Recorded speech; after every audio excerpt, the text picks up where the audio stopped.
Alright, welcome. This is Nick Marine presenting Let's Learn Japanese, a course series for the self-study of Japanese from basics and beginnings up to intermediate and hopefully advanced.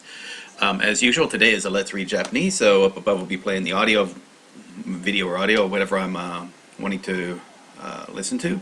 Off to the side is going to be the transcript, text, transcript, subtitles of what I want to read, what I want to listen to, and I read along to the audio. If I see something I don't understand, I pause it and look it up with a pop-up dictionary, in this case, Yomi-chan.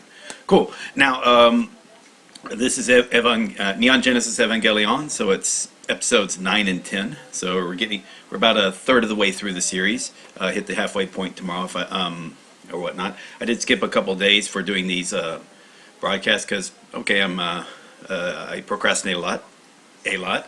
I'll put it this way: instead of reading a Japanese book, I've been doing Sudoku. It's like idiotic. I get distracted real easy. So in this case, like, I don't know, the Sudoku puzzles were starting to relax me. So, and these are pretty good, but I'm starting to already hit number, I'm already at 187, so I'm pretty much near the end of this particular book. And the next one, these puzzles are starting to take like 20 to 30 minutes to solve. So, and you think about it, like, imagine that if I concentrated all that time to studying or maybe reading something in Japanese, I might actually be good at this language instead of like being half-ass at it like I am now. So yeah, hence the thing, like, usually my suggestions are, I don't think there's anything wrong with the suggestions. I'm just not practicing what I preach. You know, I tend to say that. So, you know, obviously it's better if, if you look at someone who's actually succeeded at it, then obviously their advice probably you could take more seriously, because again, they are by themselves evidence that the advice can work. So there's that. A lot of my advice is not about how part of it is how it's worked for me at the levels previously that I've passed. And hopefully I see can take it in, but also it's based on a big part on what I've seen other people who have accomplished, literacy and fluency in the language. And some of it's just kind of not necessarily common sense, but you gotta look at like how it works with learning Japanese, and also how it looks with learning another language as well. Kind of like the idea of why is immersion working. You realize, hey, immersion does work. I've seen examples of it working, especially with children. And when I saw it working with a child who ended up being bilingual, even though she lived with parents that only spoke Japanese, but she ended up being bilingual because her parents had her and her brother just watching a lot of shows in English, and then of course they just talked to her in Japanese. She went to preschool or whatever, and with where a lot of her friends are speaking Japanese. So there's that. So with that, it did make sense. Like, okay, you don't necessarily have to study grammar. Grammar is one of those things where it's intuitively understood. It's like grammar is basically trying to structurally explain the nuances of a language. And some of it, the structure can be kind of obvious. Like in Japanese, there's actually a lot of obvious structure in the formal writing of Japanese. So there is that. But again, they're not meant to be rules, more like guidelines. And you'll find out, like, if they're broken, but they're broken by the native speakers, guess what? Then really the native speaker takes precedence.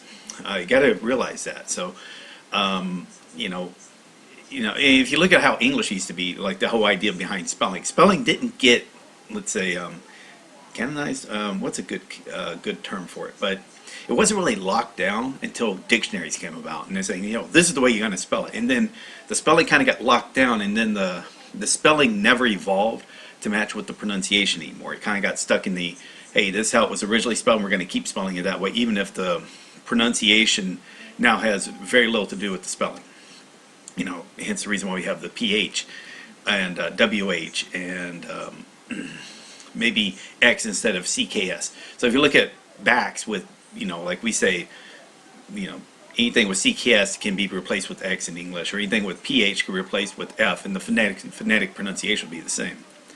It just, again. So if we had a standardized spelling rule, I think learning English as far as the written language would be a lot easier. Much like, with learning Spanish or French, where the spelling is a lot more consistent.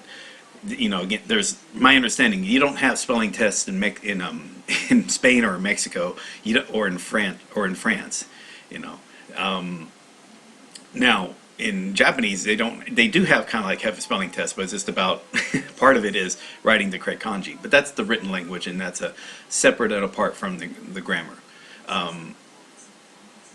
So this is showing those are some quirks on stuff can be confusing with learning the language. But as far as the spoken language is concerned, and what I saw when people, like again with this child who was, and her brother who were bilingual, even though their parents were not, is that you saw, and you realize like the main goal, the only thing they did different than the other children was they watched a shitload of cartoons in English growing up. Like the little girl just always remembered watching English cartoons since she was could remember. All right, and again, you speak to her, she sounds like a young girl who was raised in America because she had an American accent as a. So I could, I definitely see that can work, and it makes sense that can also work for adults in that if you just expose yourself to the Japanese language, like you just watch stuff in Japanese, you're programming your brain to intuitively understand this stuff. But you do need to have something to make sure what you're watching is comprehensible, so your brain has something to, basically itemize this stuff on. Like, if it's just hearing Japanese but it's got zero context, it turns it into white noise. But if you give it context, so that's where the visual media is really important. Then yeah, your brain can learn that way, and that's when they say, hey, learn through immersion. They mean really is like you want something comprehensible, but there's something nonverbal that can help bring the comprehension. If you hold it behind, kono no te wa go yubi, goppon yubi arimasu. It's like, kono yubi wa naki yubi, oya kusuri yubi, koi yubi. So you start having a finger like you might start having the sensation that yubi is fingers, even though I've never said finger is yubi. But since I'm pointing to fingers, you're hearing yubi, and then I'm pointing to specific ones, and you're hearing like a variant of yubi. Oya yubi, koi yubi, naka yubi, kusuri yubi, hitosashi yubi. Then, you can see how that can make the context. But you can do that as an adult. You don't need to actually have imagery. You can just say, hey, look, this word means cat. Cool. And then start using neko. That can happen because adults they already have comprehensions of finger. So now you're just going to give it another term. You don't have to show the picture of finger, although it's probably better if you use pictures. If you can do pictures, yeah. But when you start moving into the more abstract concepts, yeah, you can't do pictures, then okay, yeah, then maybe explain, hey, this is they're saying this, it might literally mean X, but it has the implication, like in the English language, as being Y. And that can help, because again, you want to be really careful about literal translations, because you kind of see what literal translations look like in some of the poorly translated mangas where, as expected, Sasuga Pika-chan, sono tori da. As expected, Pika-chan, that's right. It just sounds weird, like it's not something people who speak English would say. And if it's not something people who speak English would say, it's not really a good translation. It's a direct translation. So, but still, I guess I'm kind of getting off the point here. What you can do is speed up the comprehension, the understanding, turning what you're watching to more comprehensible. Learn vocabulary. But again, there's a diminishing return. So again, remember the first 2,000 words, you have the potential to understand 75% of the words you hear. Of any of the words you potentially, any word you have a potential of around 75% of comprehending what that word is. And then at 4,000 words, you bring it up to about 90%. And again, it's potential. It doesn't mean you will understand it. It could be the accent, the context is what's there. You just weren't paying attention. It got lost in the noise. But, again, the potential is there for comprehension. 6,000 words, now you're up to 95%. So just studying words only gives you a potential of understanding the words in that conversation. In grammar, is same thing. It gives you the potential of understanding it. But that means if you just understand words and maybe some grammar when you're listening to it, now you're just kind of having your brain in high-level comprehension, or high-level thinking, trying to comprehend what it's hearing. And by listening more and more and more, your brain says, hey, I don't like thinking so hard. I want to make this easier, so it does whatever categorization it does in itself and makes it so you now understand it a lot faster. Hence the reason why you do. And again, the young girl, she did this without directly studying vocabulary. Whatever she was watching was making the connection. Her brains would make the connection through that. And you just got to speed up the process because, like for her, if you're like, let's say 5 years old, an hour of video to a 5-year-old compared that to is a larger percentage of their life than let's say an hour for an adult who's like 40, that'd be like 8 hours of watching. You have to watch 8 hours of videos to kind of get the same type of volume impact than that 1 hour did for her.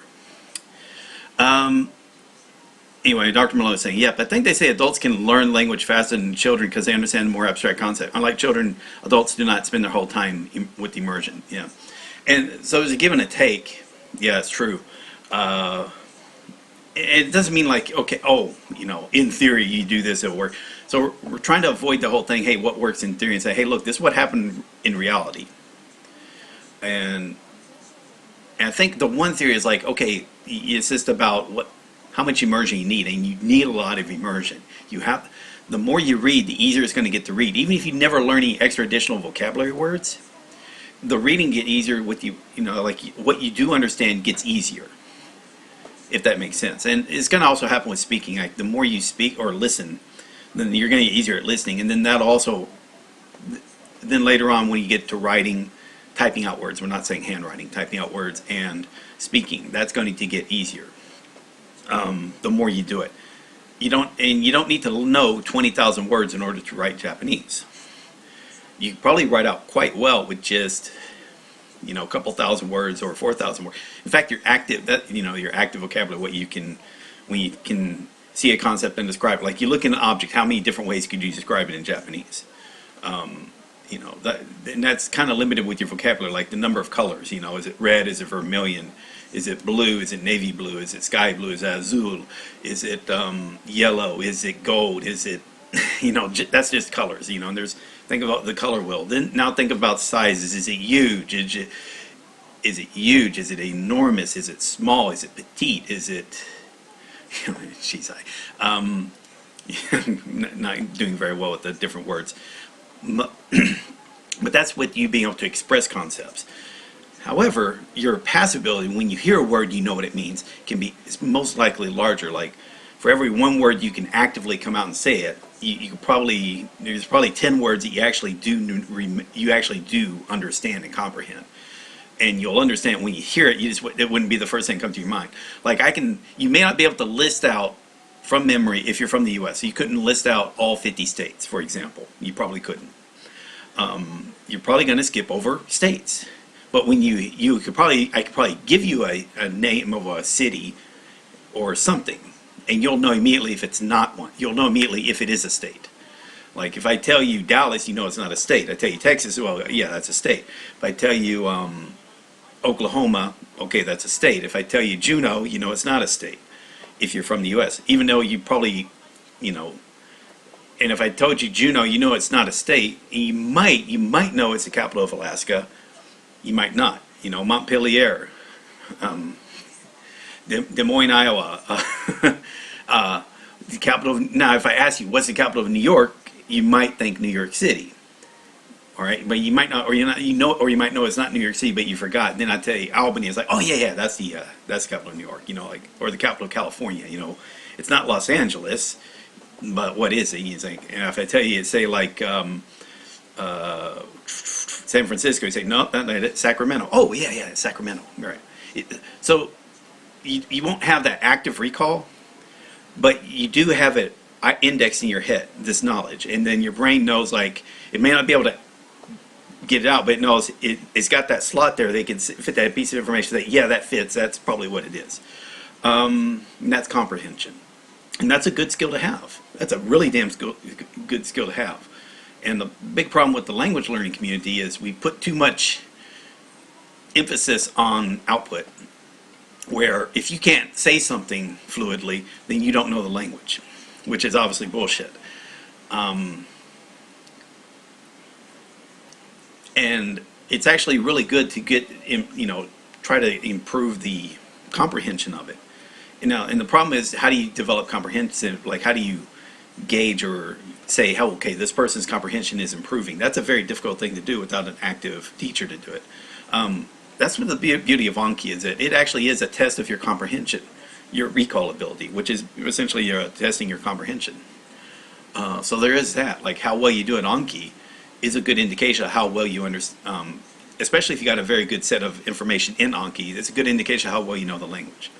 Like if you have 2,000 words that are learned in Anki and they're like actually beyond like the first 2 weeks, then yeah, you probably comprehend 75% of any word you happen to come across randomly.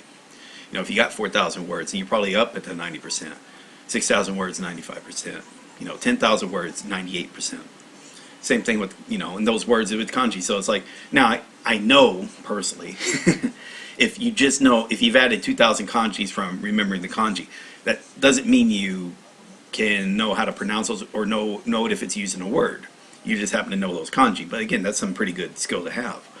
But if you know 2,000 kanji and 8,000 words, most likely you understand 97.5% of anything that you come across in reading and reading.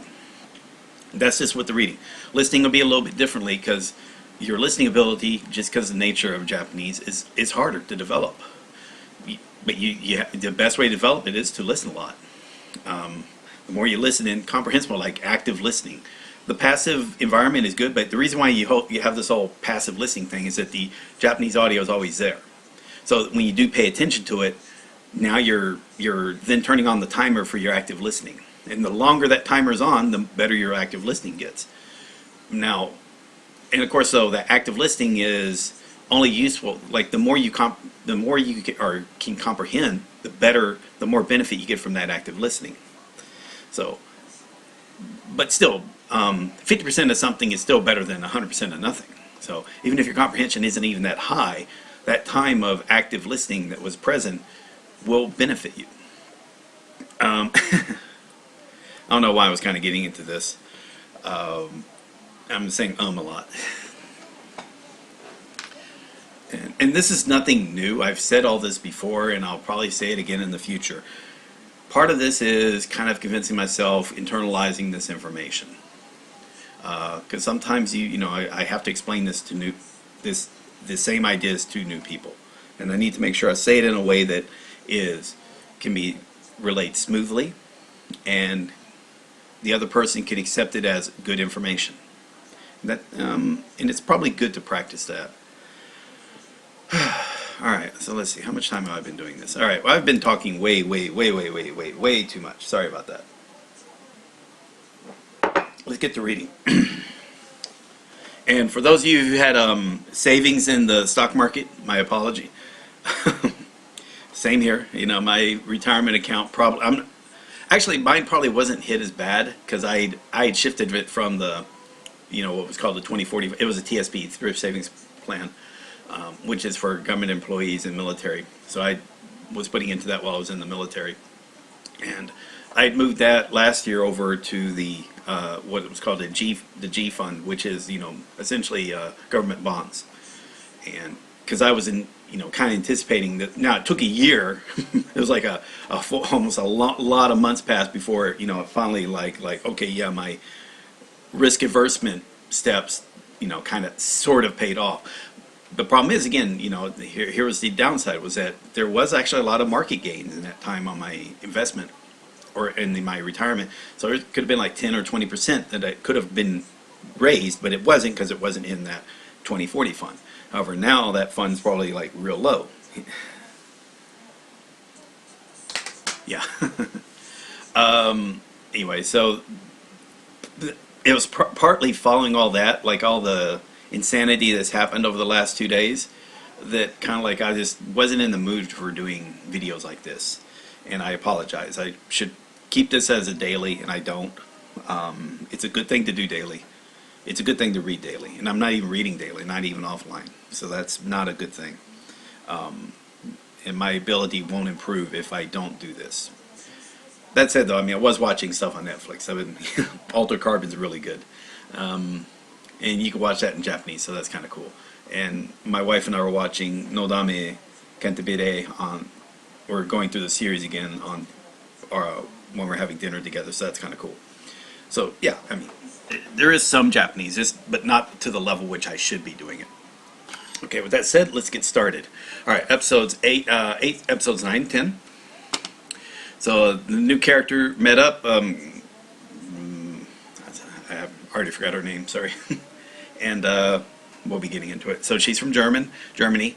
I did misinterpret what happened on the previous two episodes, so now I'm kind of now understanding, like, okay, there was no meteor impact. It was the very first angel that was discovered that somehow created this extinction level event.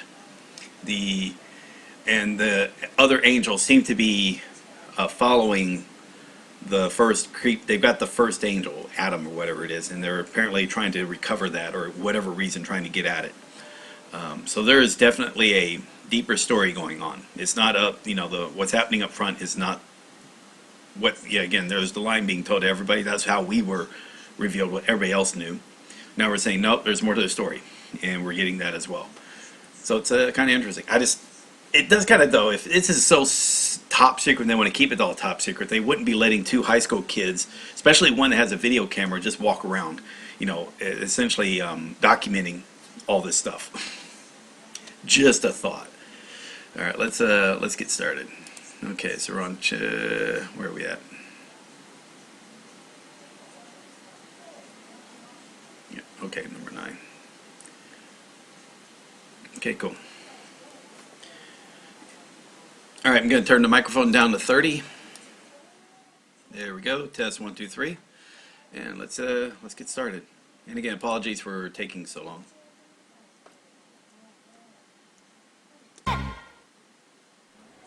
おい、見たかよ。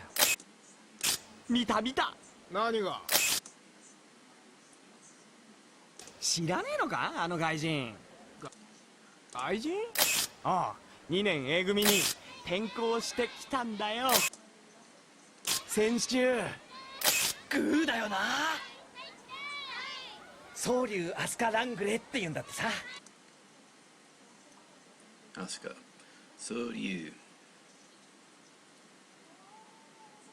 Not, so that's should be heart in a knot. Oh, okay.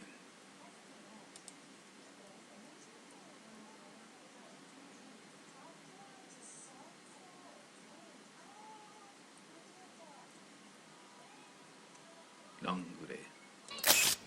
マジに可愛いじゃん。帰国子女だろ。やっぱ住んでんのかな。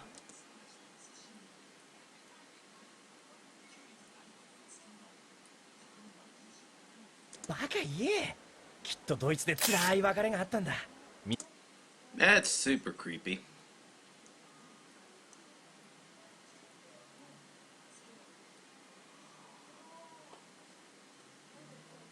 知らぬ土地で傷ついた心も癒せずにいるんだよ。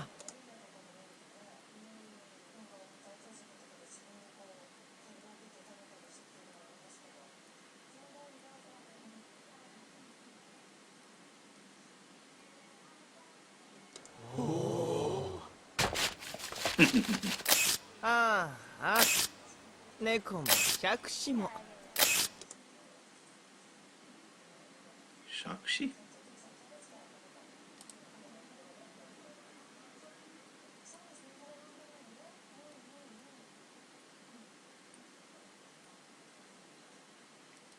Wooden spoon.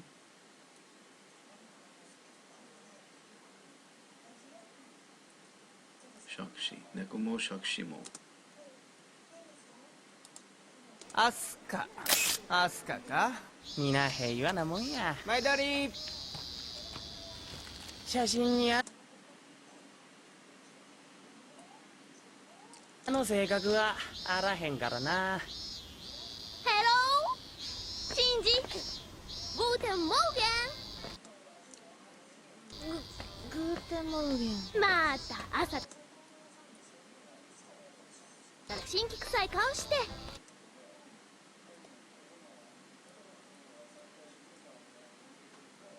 Shinseiki. この私が声かけてんのよ。知ったら嬉しそうな顔しなさいよ。で、ここにいるんでしょ、もう一人。誰が？あんたバカ？ファーストチルドレンに決まってるじゃない。ああ、早波なら。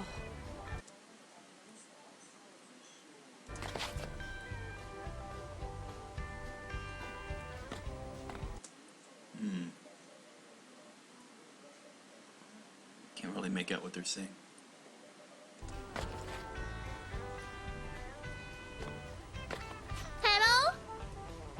あなたが綾波レイね。プロトタイプのパイロット。私アスカ、総流アスカ・ラングレー、エヴァ2号機のパイロット。仲良くしましょ。どうして？その方が都合がいいからよ。いろいろとね。命令があればそうするわ。変わった子ね。ほんまエヴァのパイロットって変わり者が選ばれるんちゃうか？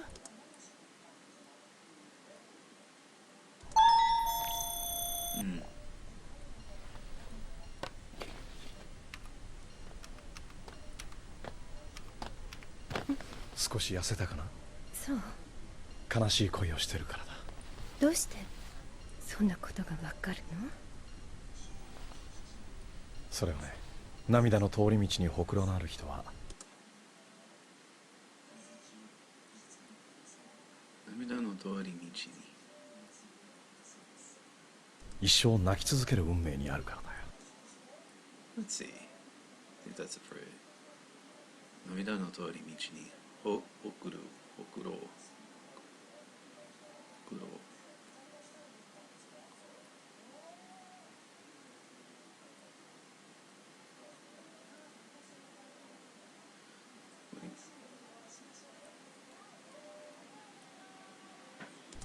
これから口説くつもり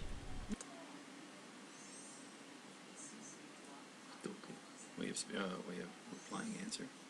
Not tokus. Convincing. これから口説くつもり。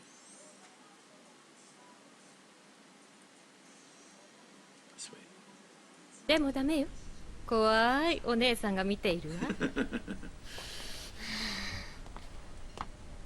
お久しぶり、カジ君。いや、しばらく。しかしカジ君も意外とうかつね。こいつのバカは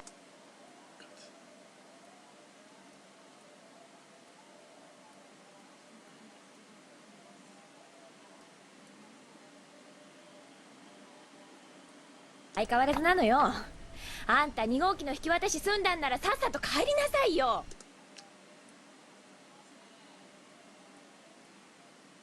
今朝執行の辞令が届いてね、ここに居続けだよ。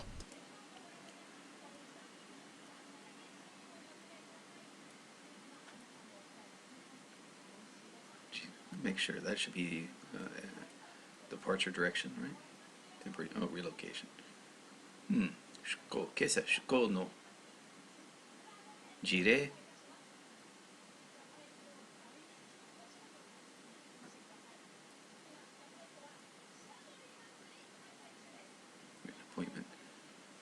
出航の辞令が届いてね、ここに言い続けて。また3人でつるめるな、昔みたいに。つるめる。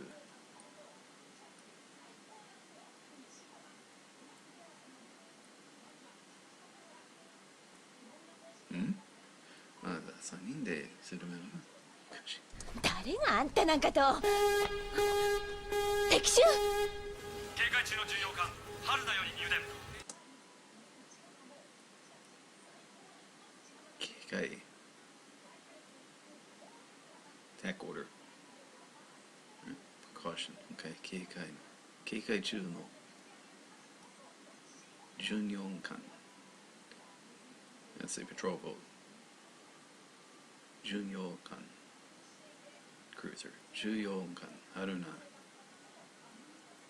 我紀伊半島沖にて巨大な先行物体を発見。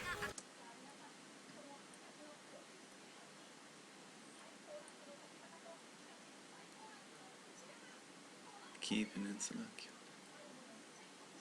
That's a submarine, right?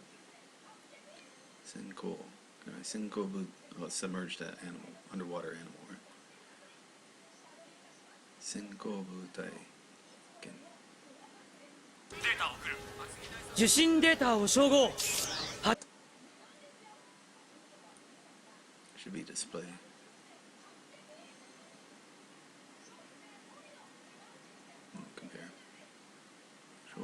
超パターン青、湿度確認。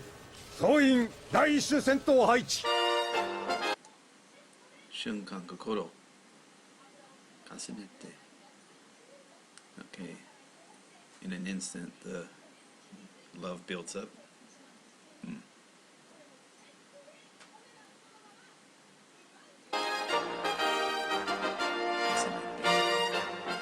先の戦闘によって第三神道教師の迎撃システムは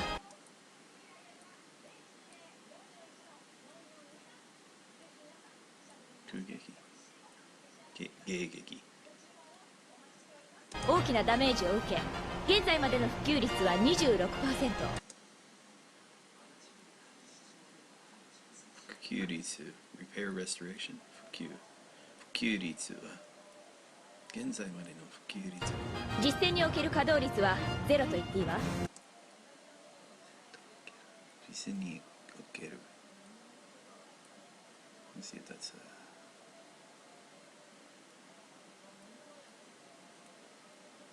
戦における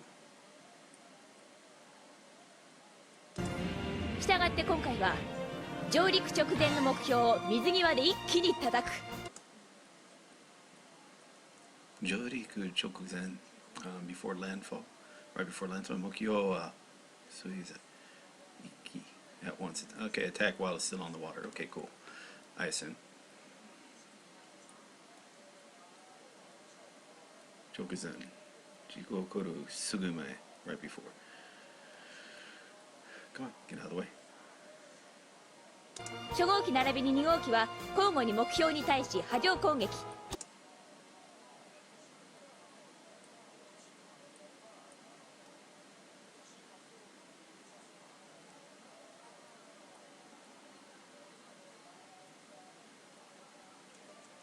波状攻撃 wave attack.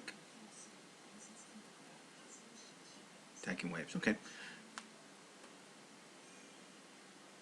波状攻撃近接戦闘で行くわよ。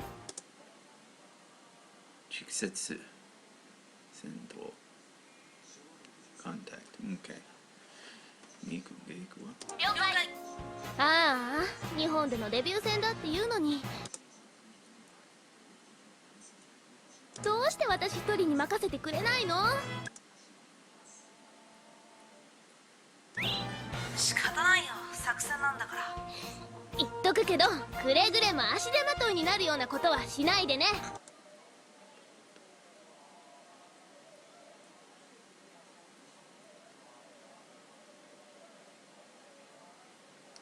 Let's see if that's a phrase. 足手まといになるようにことはしないでね。足手まとい。なんであんなのがパイロットに選ばれたの？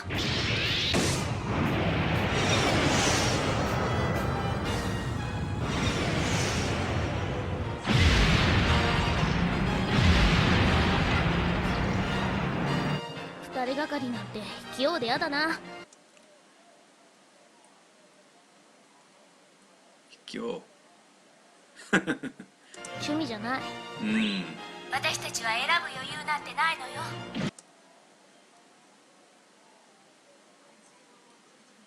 生き残るための手段をね。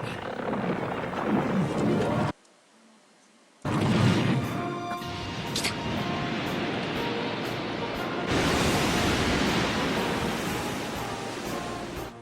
攻撃開始。私から行くわ。援護してね。援護 support, right? 困っている人を助け守る。援護してね。援護？レディーファーストよ。後から来たくせに仕切んなよな。しきりんだよ。しきりん。い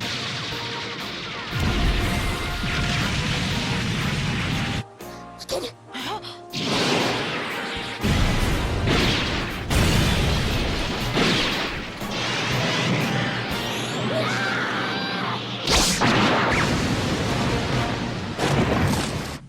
お見事。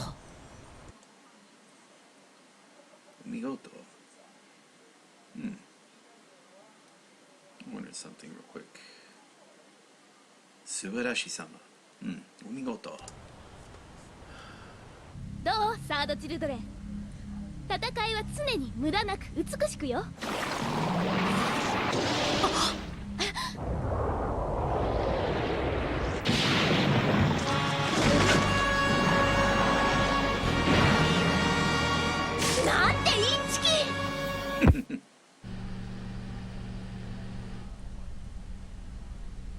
本日午前10時58分15秒。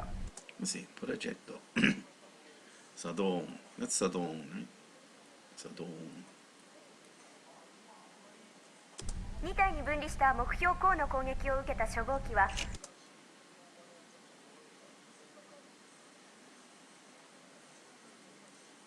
分離したよ。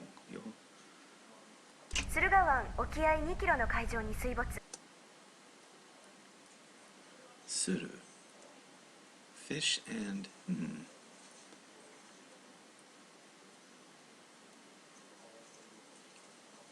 Oh, that's the name of the Suruga Han. Suruga Han? Hon? One. Suruga One. Suruga One. What is that? Fast horse, a good horse. Suruga One. Suruga One. Chu.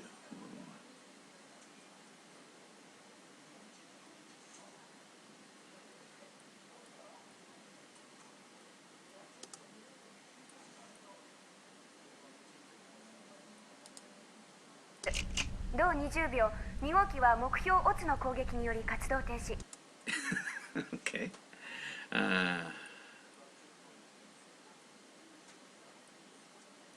この状況に対する E 計画責任者のコメント。無様ね。もう Uzama. Uzama ne. Pitiful. Shapeless. Uzama ne. あんたのせいでせっかくのデビュー戦がめちゃめちゃになっちゃったじゃない。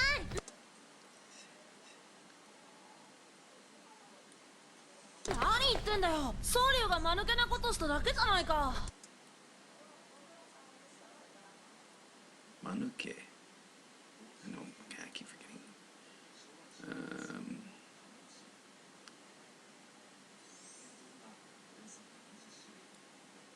それがマヌケなこと。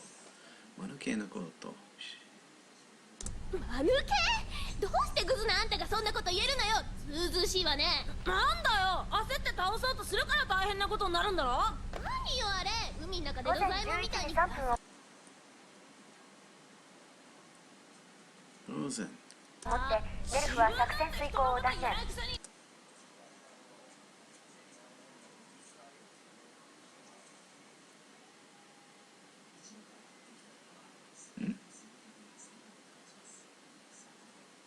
シンジ。単年。作戦。遂行。作戦遂行。Let's see if that's a full phrase. 作戦遂行単年。国連第二方面軍に指揮権を譲渡。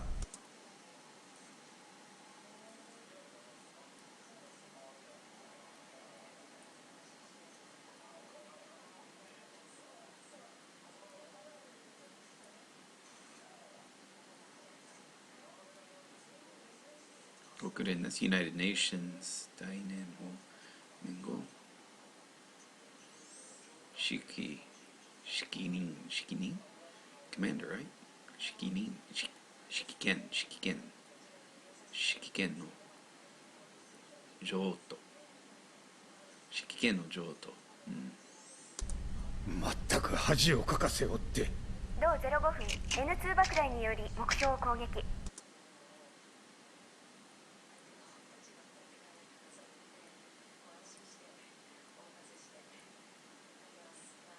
爆雷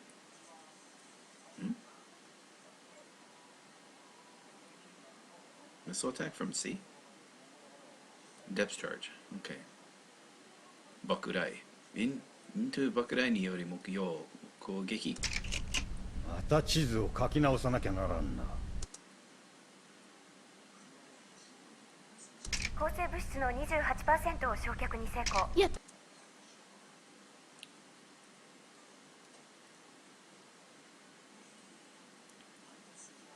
焼却を成功。たの？足止めに過ぎん。再度進行は時間の問題だ。Oh, let's see. Nami-iki. I think bratty is Nami-iki. Is it like Nami-iki? I think that means bratty or kind of like precocious little kid.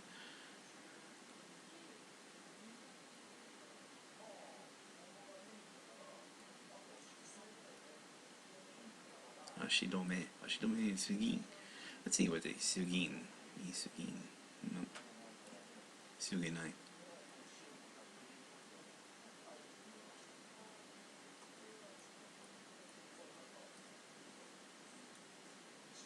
Shinko. 再度進行は時間の問題だ。ま、立て直しの時間が稼げただけでももう。立て直しの時間が。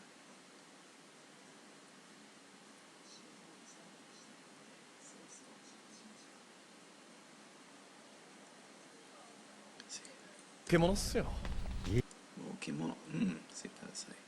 もう着物。もう着物。もう着物ですね。いいか君たち。君たちの仕事は何だかわかるか。なんだ。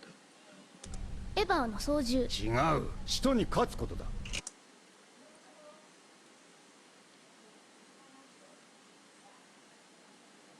うん。こんな醜態を晒すために我々。This ugly. That's a ugly situation. Let's see. もうどうもない。苦しく。Yeah. Unsightly, messy. Scanless condition. この醜態。この醜態。晒すため。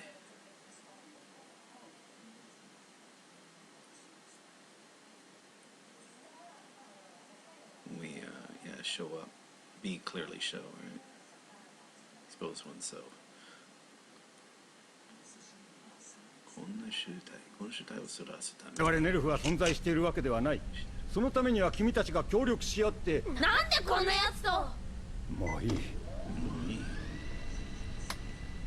どうしてみんなすぐに怒るの？大人は恥をかきたくないのさ。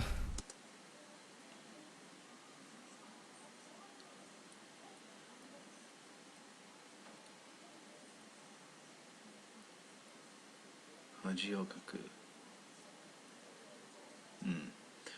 恥をかく。恥をかきたくない。大人は恥をかきたくない。かきたくないのさ。美里さんは。後片付け。責任者は責任取るためにいるからな。責任者は責任取るた関係各省からの抗議文と被害報告書。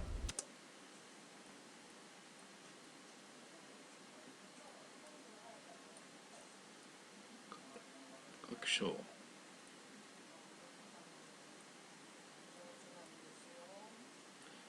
関係各省からの抗議文と被害報告書。抗議文と被害報告書。で、これが UN からの請求書。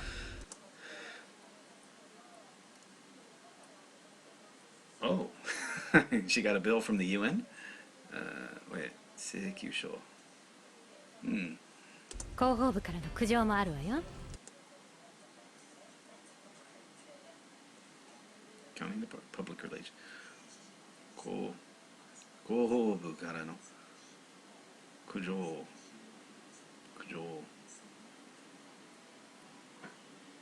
広報部からの苦情もあるわよ。ちゃんと目通しといてね。読まなくても分かってるわよ。喧嘩をするならここでやれって言うんでしょ。ご明察。言われ。ご明察。ご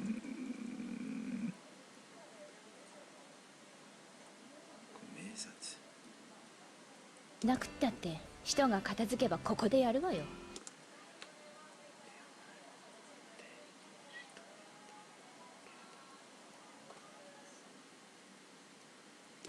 使徒は必ず私が倒すわ。副司令官はカンカンよ。副司令官はカンカン。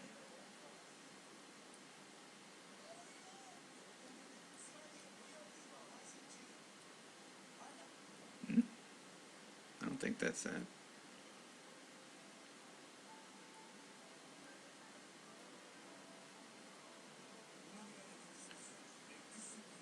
感はカンカンよ。今度恥かかせたら左遷ね、間違いなく。恥かかせたらさあせんせんたらさあせんね、間違いなく。今度恥かかせたらさあせんね。碇司令が留守だったのは不幸中の幸いだったけどさ。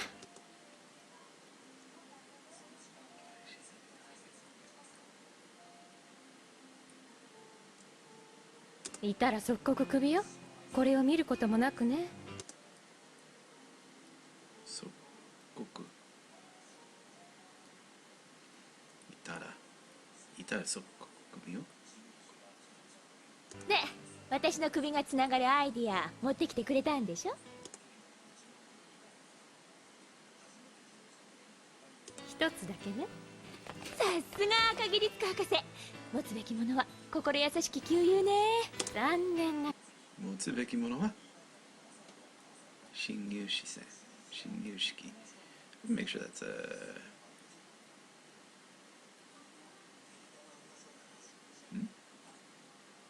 心優しき、心優しく吸入ってね。なら旧友のピンチを救うのは私。吸入のピンチ、吸入のピンチを。私じゃないわ。このアイデアはカジ君よ。カジノ？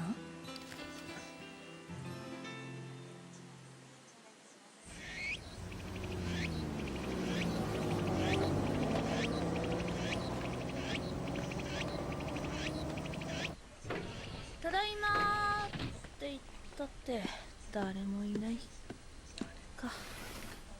なんだこれ。失礼ね。私の荷物よ。なんでソリュウがここにいるんだよ。They're doing a freaking harem. Like, good God. Okay. Okay. あんたこそまだいたの。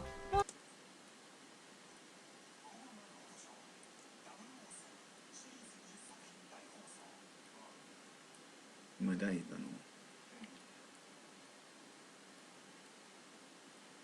そうみたいな。だって。あんた今日からお払い箱よ。お払い箱。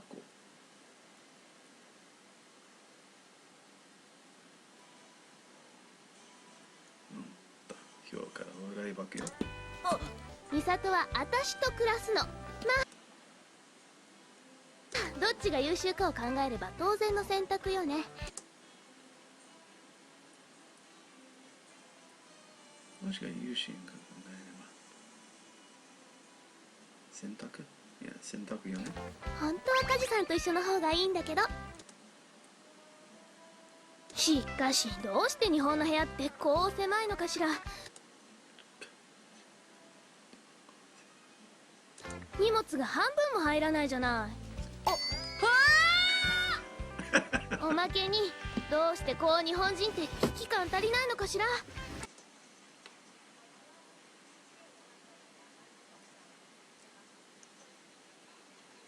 危機感。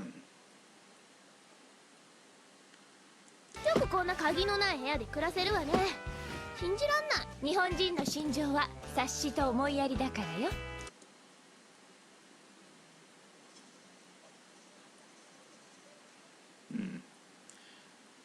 心情はミサトさん、おかえりなさい。早速うまくやってるじゃない。何がですか？今度の作戦準備。どうして？第七使徒の弱点は一つ。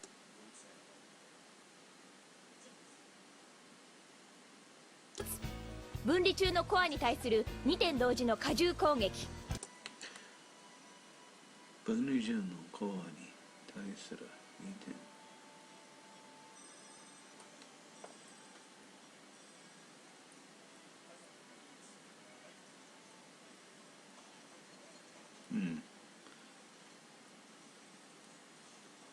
これしかないわ。つまりエヴァ2体のタイミングを完璧に合わせた攻撃よ。そのためには2人の協調、完璧なユニゾンが必要なの。完璧なユニゾンが必要なの。そこであなたたちにこれから一緒に暮らしてもらうわ。嫌よ、昔から男女7歳にして同金せずってね。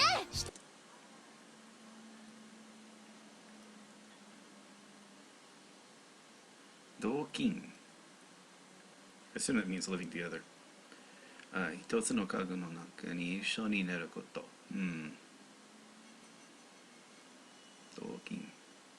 同金せずってね。人は現在自己修復中。現在自己修復中。It's self-repairing. 第2波は6日後、時間がないの。時間がないの。そんな無茶な。そこで無茶を可能にする方法。2人の完璧なユニゾンをマスターするため、この曲に合わせた攻撃パターンを覚え込むのよ。6日以内に1秒でも早く。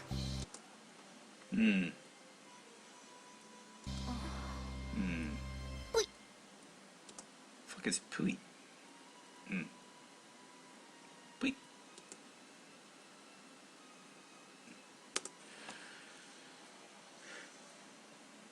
お前ら勝つためにはどれもしょう or something like something like that. I don't know.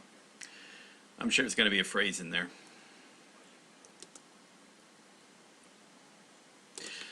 All right, so yeah, it's a good story, but you know the whole trying to get, you know, a guy who some reason is like very awkward around women who are naked, in a basically a house full of women who get naked. So there you go. I think, what is the term for it? I mean, I think it's like I guess it's a kind of like it's a trope in some of the anime. I mean, it's not ones that I've seen.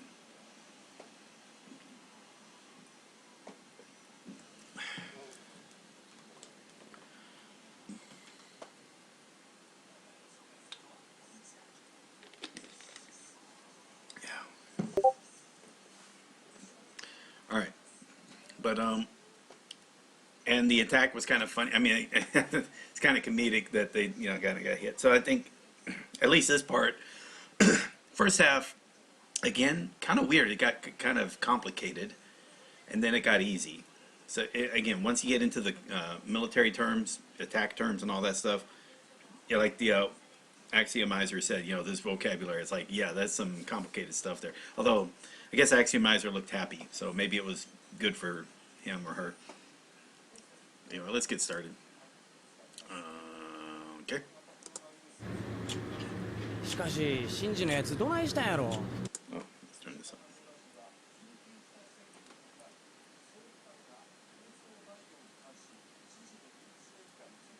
どないしたんじゃんやろ。学校休んでもう3日か。これ委員長やんか。サンバカトリオの2人。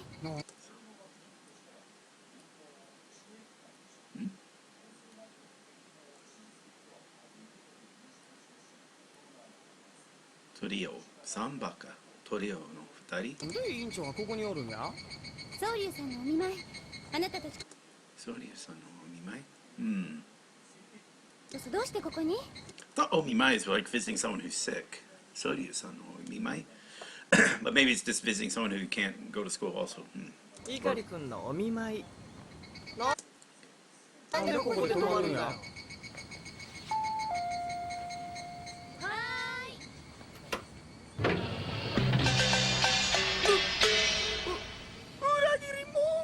またしても今時ペアルック。またしても。嫌な感じ。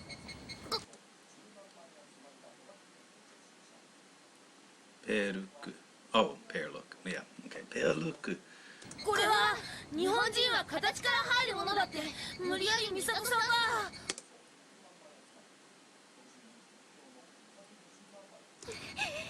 不潔よ、2人とも。不潔？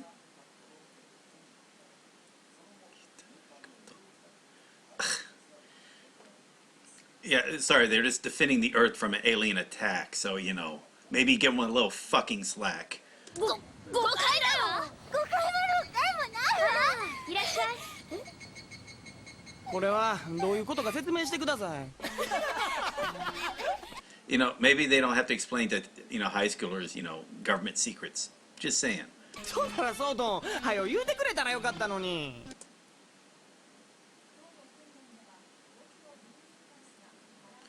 ぎこちない。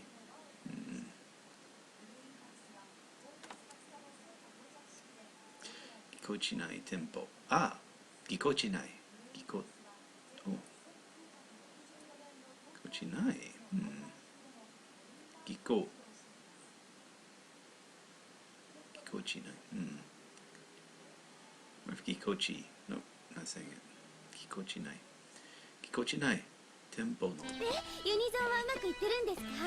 それは見ての通りなのよ。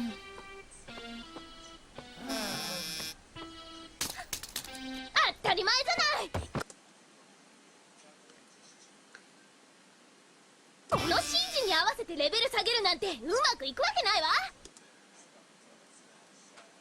土台無理な話なのよ。土台。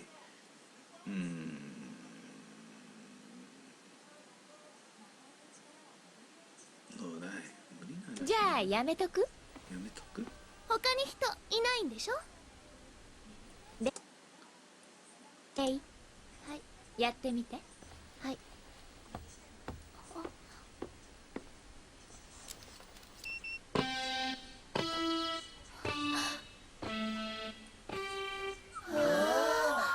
これは作戦変更してレイと組んだ方がいいかもね。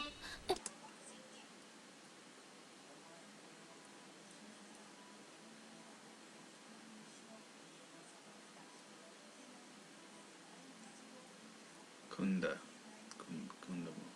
方がいい。も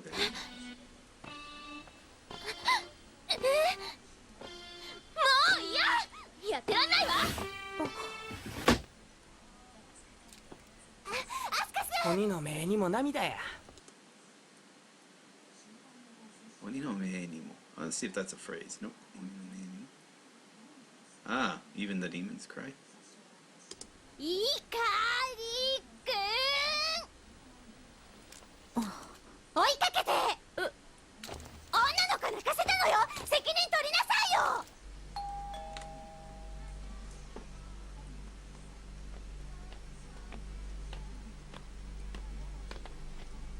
何も言わないで。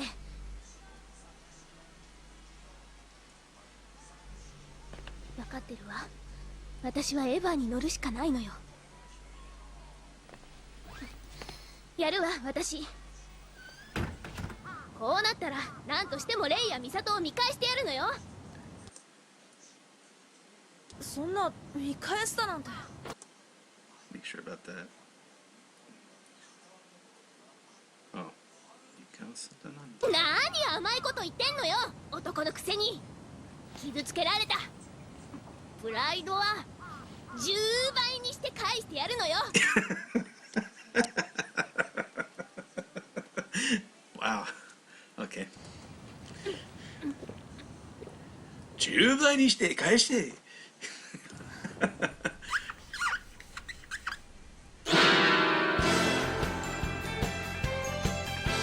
You need a montage.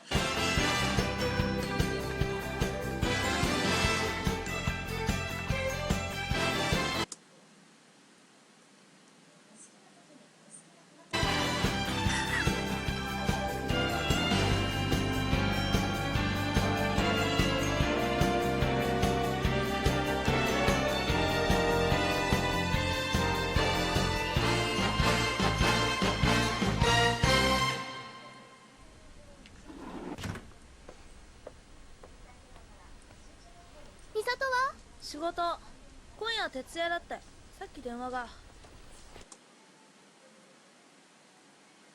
Tetsuo, right? Tetsuya. 今夜は徹夜だってさっき。じゃあ今夜は二人っきりってわけね。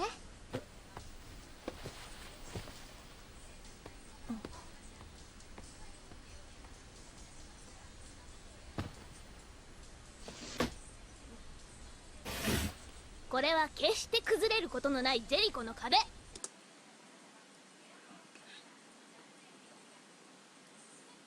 Jericho. Oh, the walls of Jericho. はこの壁をちょっとでも越えたら死刑よ。こ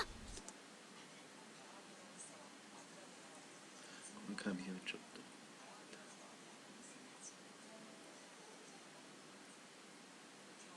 死刑 death penalty. Okay.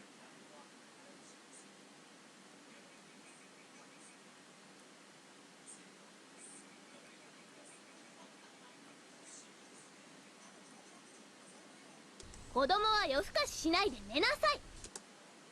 子供かし。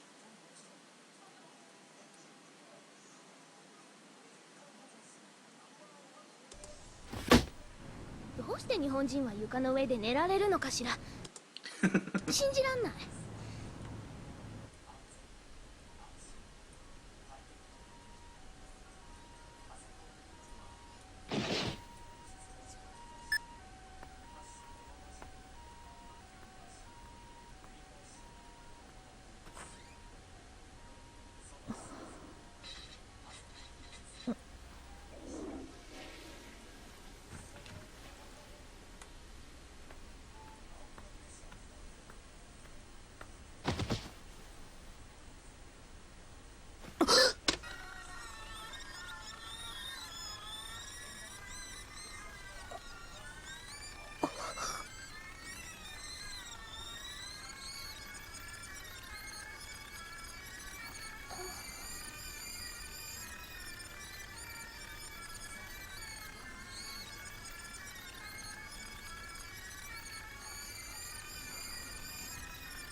自分だって子供のくせに。やだ、見てる。誰が？耐えて。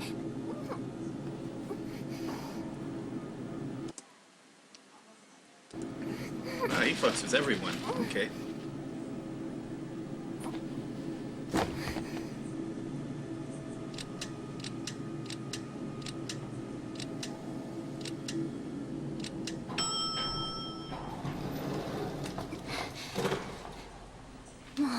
カイジ君とは何でもないんだから、こういうのやめてくれる？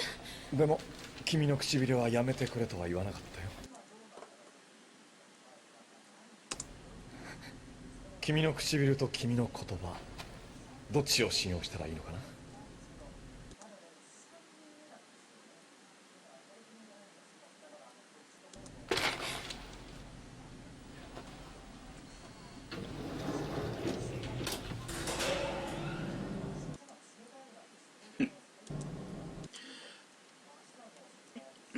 Well, I guess if it's a secure building, you won't. Yeah. Anyway.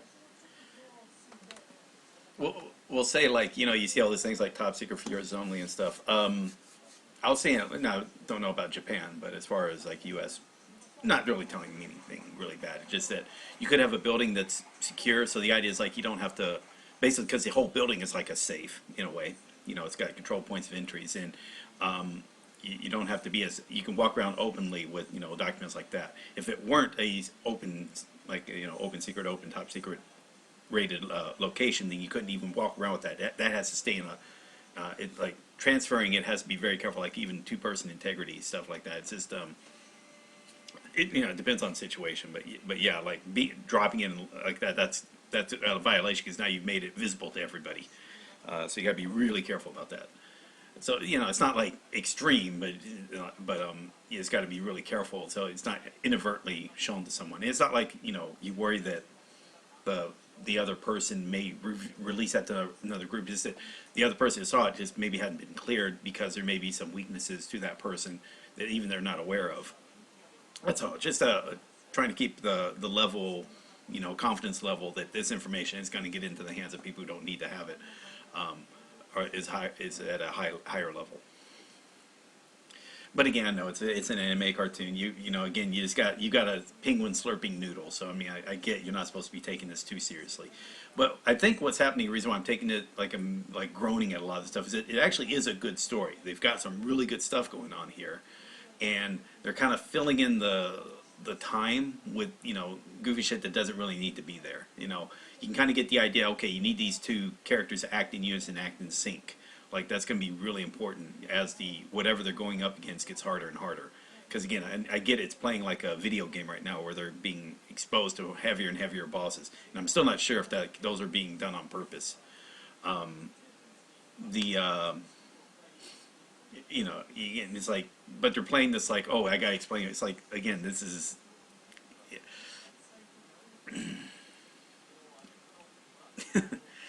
You know, I can buy it that, you know, they have to use 14-year-olds as pilots. I can buy that as a given just because of the nature of probably what's going on with, you know, again, trying to have a mental link with these organic robot or cyborgs, basically.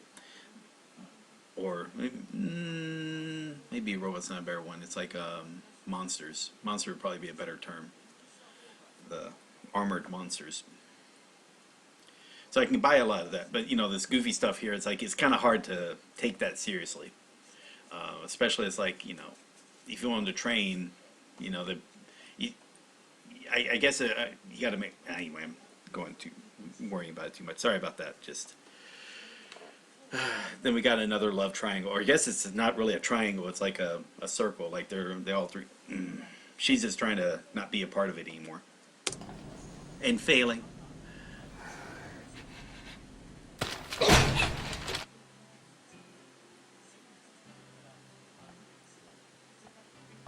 はい、ありがとう。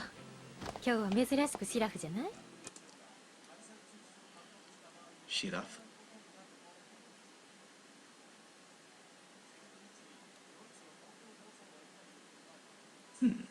シラフ。今日珍しいシラフじゃない？ジャッジね。仕事？それとも男？それともいろいろ。まだ好きなのかしら？変なこと言わないでよ。誰があんなやつと、いくら若気の至りとはいえ。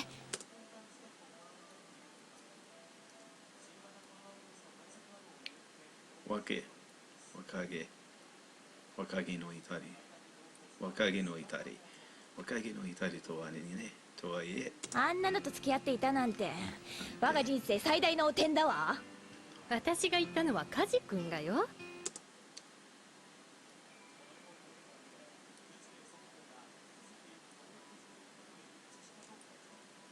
動揺させちゃった？あんたね。怒るのは図星を突かれた証拠よ。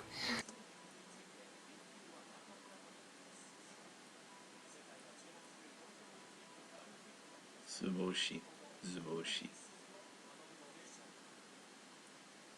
Target, right? Bullseye. 図星。心のは図星。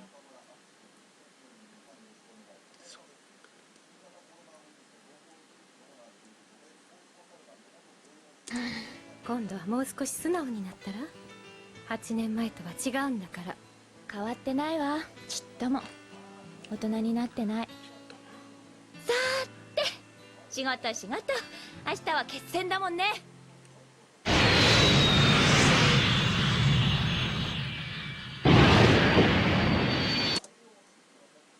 ゴーラ。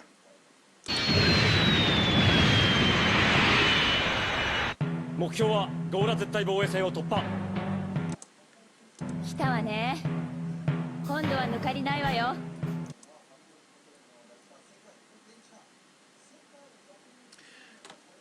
Part of me feels like maybe do a replace and search and replace all these parentheses items and just get rid of them. That might get create some confusion, but especially when it's two people talking in the same line. But for the most part, I think it'd be better. This is annoying, really annoying.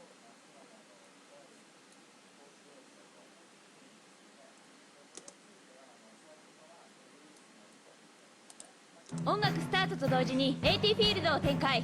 あとは作戦通りに。2人ともいいわね。了解。目標は山間部に侵入。いいわね。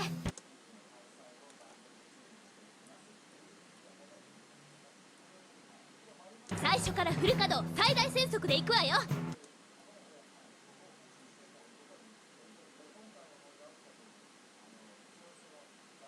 分かってるよ。62秒で蹴りをつける。目標ゼロ地点に到達します。外電源パージ。発進。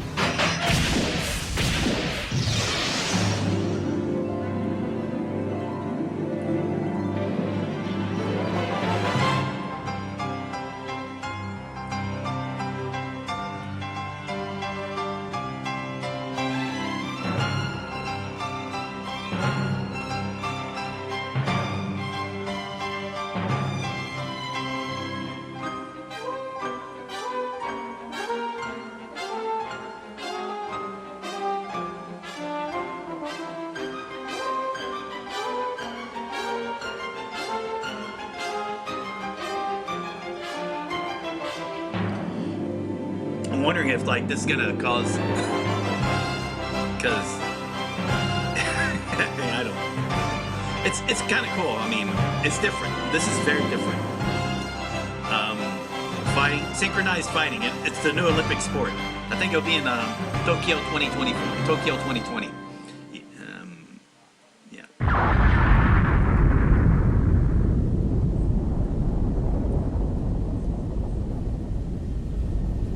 レバー両機確認。あっちゃ無様ね。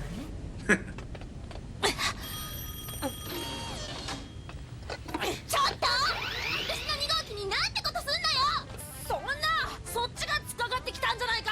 最後にタイミング外したのそっちでしょ。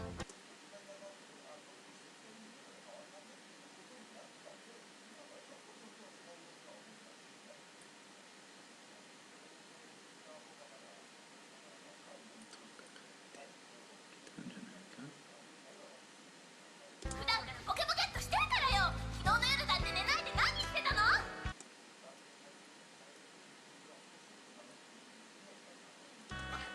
今日の戦いのためのイメージトレーニングだよ。嘘ばっかし。寝てる隙に私の唇奪おうとしたくせに。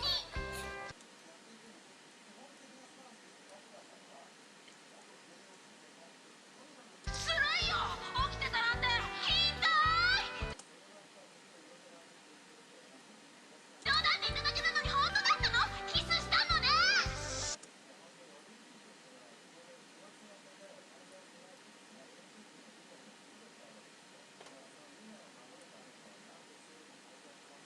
してないよ、途中でやめたんだよ。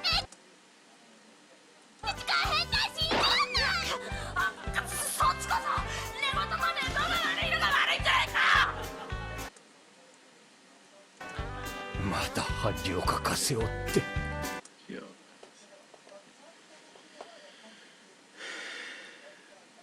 Let's go. Negoto. Nezo が悪い。Negoto とだね。Nezo が悪いのが悪いんじゃないか。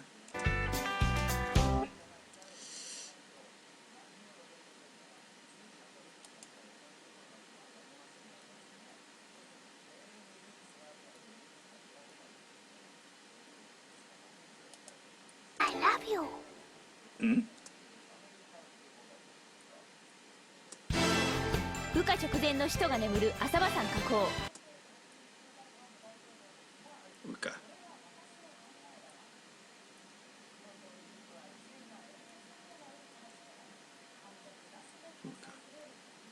羽化直前の使徒が。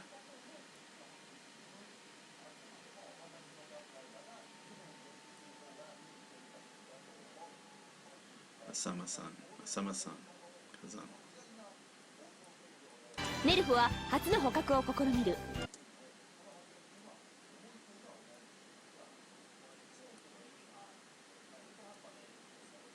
核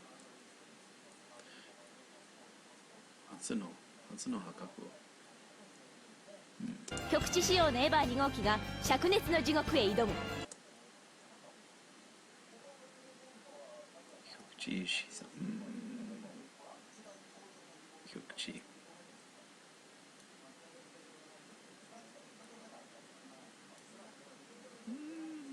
Don't think so.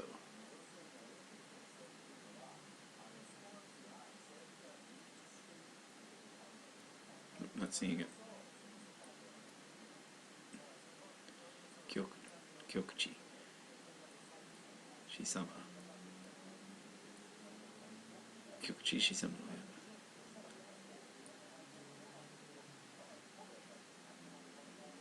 次回マグマダイバー。この次はサービス。 Magma Daiba. Alright, cool. So, let's see. I started, it took me about an hour to get through all that. That was a rougher.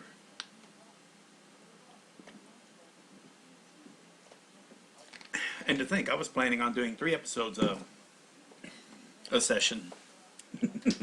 Oh, I was so young and bright-eyed. I was so young and wide-eyed. Oh, man. Naive. There we go. I was so naive. This is difficult. I'm gonna go have some curry rice after episode 10. Yeah. Maybe some spicy curry. Spicy curry.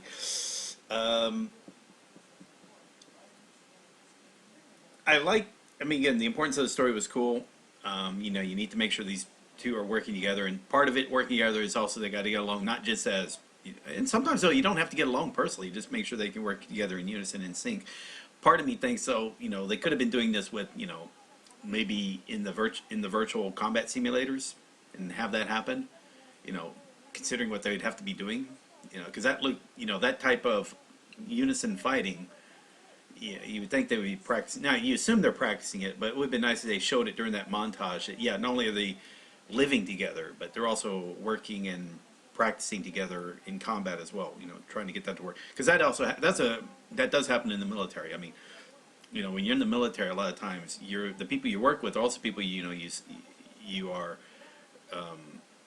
You all sleep in the same space. You all work in the same space. You all eat together. I mean, you're pretty much doing a lot of things here. Yeah, you can kind of this type of group, but you tend to coalesce back together, like as a group of people you're most familiar with. You do get to get very familiar with people. More so, it depends on, it might just depend on the type of job. Like mine, I was in maintenance, so you're kind of like, you do have to be a bit more independent, so you're not all, whereas if you're in the, let's say, the infantry or something like that, you definitely have to work more closer as a group and spend a lot more time together, because again, you're going out in the field together, and be in the same tents and whatnot. It's very lower chance of you being able to do your own thing, even on the job. All right, Jason B asks, you use Yomi-chan? Yeah, that's the it's up here. So that's, and Yomi-chan's really good. So not only can you highlight it like that and copy paste, and you can also, kind of cool, bring it up as like here, and now it's a regular dictionary. So that's really cool when you think about it. So you can copy that, do a search here, and it pops up like that. So now it's a dictionary. So Yomi-chan is a really good. And it looks like enable clipboard monitor. That one's good in that if you copy something, it's gonna, I guess, actually bring up whatever you copy and do a search on it. That way it kind of speeds up the process, I'm guessing. In fact, let's see something real quick. Like if I did this, let's do another word real quick. That right there, copy. Let's see if it does something. Does it look? Nope, doesn't look like, maybe I misunderstand what it's going to do. Let me deactivate that.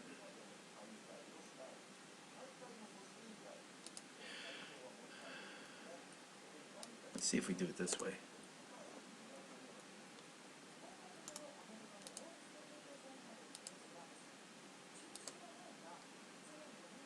No, all right. I'm not quite sure how that works, but yeah, but how did you get the subs in there? Is it Notepad? So what I did is you do subsessor S with the subtitles to get into what's called a TSV, tab separated value. And so I use that into a spreadsheet. basically copy paste that. It gets it so I get the timing is in one column and this is all in the other, so it's lined up side by side. Add some spaces so I get the titles in, like this part here. Sorry, yeah, like this part here. So now that way you got the subtitles separated, so now you can see like which is in each episode. That way it's not off to the side. I don't need to be seeing like which episode I'm reading because I already know that part. So I just know what time in the video this particular line showing up. That's about it. The only part I need to really worry about. And yeah, that's only used for website. No clue how subs is in there. Yeah, so that's all I did. I use subs SRS that gets the subs into a spreadsheet thing. You edit the spreadsheet slightly to get the subs in a format you like, and then all I do is I export that to a text file. I save it as a text file, and now I can do drag and drop the text file onto Firefox, and now it's up as it treats it like a website, if that makes sense. So yeah, this is a text file that I have saved on my computer. I just dragged it over in Firefox. It shows it normally. Google Drive. I mean, it's on my personal drive. It's not, well, I mean, technically, it's on Microsoft Drive. But yeah, I mean, yeah, you can do it on. I'm not sharing it, but it's very easy for you to make it yourself. Just go to the kitsuneko.net to get the subtitles. Do a search for subs to SRS, which is a good program, and that'll help you run it on those subtitles to get into the spreadsheet, and then just do a little bit of editing in the spreadsheet to get in this format or however format you want, and copy paste that into a notepad and save it, and then you're done. Then when you want to use now you can also do it this way. Let's say you just had normal subtitles. Okay, so in fact I'll show you. So let's just say I didn't want to do that. I just want to use regular subtitles. I can do that as well. So like right here, here's episode 9. Both of you dance like you want to. This is the subtitle, SRT file. All you gotta do is drag it over here, and let me make it bigger for you. And now this is what the subtitle file looks like. So it's a lot more spacing, but you know, again, it's doable, and you can still highlight it and look up phrases. So it's, yeah, I could do it easily like this if I wanted to, you know. So I just prefer it like this here. There's a reason for it later on when I'm going to go and take this information and put it into Anki. As what I call Morphman, or my sentence mining. So it's easier if it can look at sentences and not any extra information here. Yeah, that's about it. So yeah, good. All right. Yeah, so the very simple programs, they're all free, and when you learn how to use it, it's like, okay, cool. And you don't have to go overboard. It's like, oh my god, I gotta have every no, you don't. Just have the subtitles of an anime you've watched, and you don't have to learn every line. If you got a program called a plugin for Anki called Morphman, you can then have it where it feed into Morphman words you already know. Let's say you've already studied Core 2K, those 2,000 words, or Genki. There's actually a vocabulary list for the Genki series. Just feed those words into the Morphman. So I say, oh, you must know these words. So I'm not going to look for stuff that have these words. I'm going to look for stuff that doesn't have that. Most common words that are not in this word, most common words in the subtitles you gave me, or in the text files that you gave me. Boom. And then it's going to organize that, and then you just start learning. It's going to show you a sentence and say, hey, I'm showing you the sentence for this word. So you just, hey, learn this word, and here's a sentence using that word. And if you don't like that sentence, you can look for other sentences in the subtitles that you've got that have that word you want. Cool. All right, then you look it up. Like, you know, Gaijin, that one's the one. That's male students. Let's see, what's a word? This is probably a good example. Let's say, like right there, yeah, Shinki Kusai. Or let's say that was a word, and it's going to show up this particular sentence. But this Shinki Kusai may show up in other sentences in Neon Genesis Evangelion. So I could then do search on Anki and say, hey, maybe I don't want this sentence, I want a different sentence using that same word. And I look for it and like, oh, cool, add that. And now it's not going to. Morphman being what it is, it won't show you those other sentences that are using Shinki Kusai. And remember, it's a sentence where this is the only new word you have. If it has other words in that sentence that you don't know, it's not going to show you that sentence. It's going to show you just sentences that just have that one new word. And that's the beauty of Morphman, in that it makes each of the sentences progressive. And it's related to words that are the most common word in the, let's say, give it a bunch of sentences. So let's say from a TV show like this, so 26 episodes, so that's about the equivalent of a light novel. So it's like giving it 220 pages of sentences. and it's looking through all 300,000 characters, which could be, I forgot how many lines that normally is, about 10,000 lines of dialogue. So it's looking through 10,000 lines of dialogue, and it says, hey, in this dialogue, this word appears 8 times. And it appears in 4 of those sentences, it appears 8 times. That's the only new word. All the other 4 sentences happen to have 2 or more words you don't know. But these 4 sentences are, the only new thing is that one word. So you look for those sentences, oh yeah, I remember that being said, and I remember the context that it was said. So add that sentence, because now you know that sentence. So you learn that word Shinseiki in relation to a scene that you remember watching in the anime. So you're going to remember that word a lot easier. It's going to, when you hear it, it's going to evoke the emotions you felt when you saw it being used in the anime. And sorry, I'm going into, it's a really good way of learning vocabulary. Now you don't want to start off learning vocabulary that way. You want some structured studying first, and then when you get, let's say, 2,000 to 4,000 words, then when you're beyond that, sentence mining is a really good tool after that, because structured word lists become very dry, very boring, because the sentence is only there because it's trying to teach you that one new word. All right, whereas here, this particular sentence is related, like this is like her, Masato was talking to, I think that was Masato talking to, good morning. Yeah, this is what talking to the other scientist, her other friend. Wait, no way. Okay, no, this is Asuka talking to Shinji. Yeah.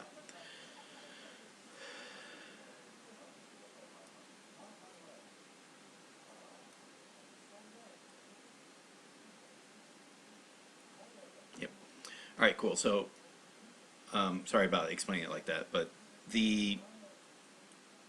it's a really good way of learning.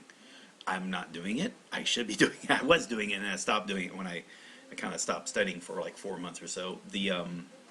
Bad on me. But hopefully I'll get back to it. Now, like I said, I need to catch back up on my reviews, and I do plan on. I think partly what burned me out, I mean, besides I had that eye infection, and that just, I couldn't do any studying during that time. Couldn't even read. Couldn't barely see a monitor. But when I was doing it, it was working. It is a very good way of learning, and I was good. And other people that are doing it that are on the Discord that the Let's Learn Japanese Discord, they're doing sentence mining with Morphman, and that's just working great. Everyone's having a positive experience, almost really positive experience. So I do recommend it. All right, I am talking way too much. Let me. I need to take a break real quick. I'll be right back. Let me turn this up. Hear about the Olympics? I guess they're getting the flame from Greece. Where is it at right now?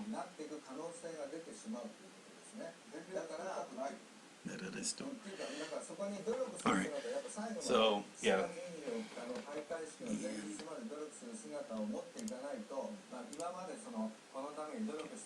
Be right back. で私もそういう観点から言うとバッハ会長と同じで最後まで信じて頑張りましょうということしか言えないわけですね。でもそればっかり言ってるとなんか本当に頭が悪いやつだなと思われるんで時々高橋さんみたいな方がガス抜きしてくれるわけですよ。ね、それで皆さんはちょっとそうだちゃんと理性持った人もいるんだっていうのを思うでしょ。そういうところが大事なのでだからオリンピックってバランスなんですね。バランス。逆にちょっと聞きしたいのは。やれるための努力って何かされてるんですか？もちろんです。つまりさっき申し上げました2009年の新型インフルエンザが蔓延した時から期間を持ちまして IOC の方ではその公衆衛生オリンピックの公衆衛生の体制をですね強化してきたんですね。でそれで2012年のロンドンオリンピックの時には盤石な体制を作っていたわけです。でたまたまその時はウイルスなかったんですけどもその知見と経験といったシステムが全部リオの時に移行します。でその時にリオでその2ヶ月に起きた時にはそれが機能してるわけですね。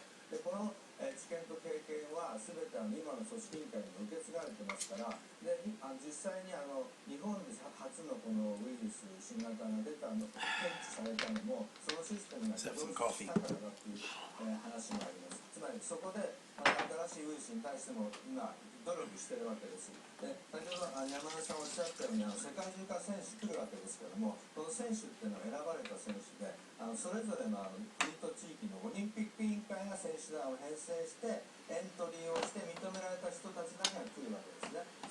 その段階でその検疫を今まではその資格認定っていうのは検疫とか入ってませんから、その検疫のシステム、そこのNOC に義務付ければそこで全てクリアな選手だけが来ます。で来た時にさっきおっしゃった選手村というのは、ある程度聖域なんですけども、そこに入ってくる選手の検疫をちゃんとします。そしたらそこはクリーンなゾーンには少なくともなります。で今までロンドンでやったんですけど、今までその選手の健康診断とか So right now they're discussing about maybe extending the Olympics maybe 1 or 2 yeyears. I don't think they'll do it 2 years because then that'll run up against the Winter Olympics. But if they do it for they do it for 1 year, that could be actually a good way. That you might have the economic downturn this year, but then an Olympics next year could probably help boost the economy of the world economy. So yeah. Let's see.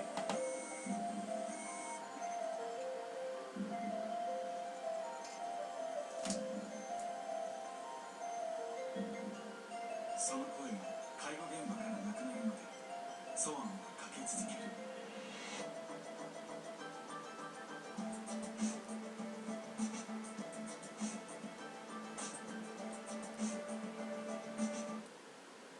ママ、パパ、全然片付かない。大丈夫、おやつしよう。キープ、捨てる。捨てる、キープ。キープ、捨てる。でもどうして肥やしっていうの？家にいらないものいっぱいあるでしょ。そういうタンスの肥やしをパパッと送って結晶するから。じゃあこれキープ。ママ天才。冷たい無理だけど結局サービス。パクパイパイパリ。パンダ。Whatever you want, Ellen. Do you want? うまみが出ときすませ。X ビターブラック。朝日飲料。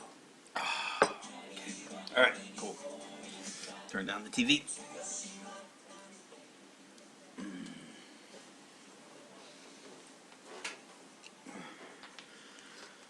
All right. Yeah, right now just going through Tango, only in the MIA server. Okay, is that on YouTube? That was just regular Japanese TV. It's just, yeah, that's just the news on TV. TBS, I believe. That is TBS, right?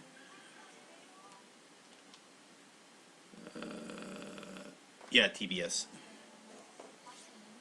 Tokyo Broadcasting Service, which is different than TBS in Chicago. Turner Broadcasting, TBS, something like that. Or maybe I'm thinking Turner Broadcasting Station. Cool. Let's get started. All right, so I need to bring up next episode. Come back here.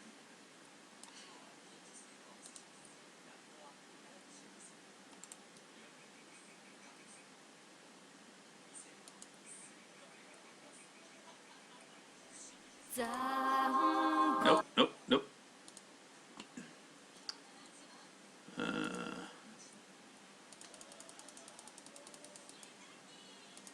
Okay, cool. Oh, I don't have a way of seeing Japanese as I can. Yeah, you'll see. Just do a search like TBS, Japan TBS, and then click on live. You might see it where it's being live streamed by somebody, maybe in a not so legal manner. You can find lots of live streams. So, there's Netflix. Even if you don't see live streams, you know what? There's you can do a search on their website and find shows like Nihon ni nani shi ni Nihon e, like why did you come to Japan? Or Oen Nihon e ikitai. Oen ikitai. Like I want to help me come to Japan, right? I forget the titles, but and then you can do a search on YouTube for those, and you'll see like the recorded recordings of the show that somebody did and streamed onto YouTube. So yeah, it is not difficult to find stuff in Japanese. It is not difficult on YouTube. Definitely, it's not difficult. And if you just want to watch shows, there's Netflix, which offers a lot of Japanese shows, and same with Amazon. That's co.jp. You probably should have. I think you want to sign up for an Amazon Japanese Amazon account. Like that's what I did. I don't think you need a credit card to do it. You might need it for. I'm not sure if you need it for the account. I don't think you do. I could be wrong, but find it for yourselves. Like I needed it before the audible.co.jp. I needed a Japanese card. I don't. Yeah, that was a difficult one. Like they were like really difficult to get a audiobook from there without the Japanese credit card. So I had to use my wife's credit card for that. But sometimes it did use my own credit card. Then for some reason they stopped using it. They might have changed. Sometimes they'll change the rules. Okay, let's keep going. Okay, that should be it. Turn you off. All right, cool. Let's get started. You need nuke. Nani sore? Yeah, no, and that's basically kind of like Pirate Bay for Japanese entertainment.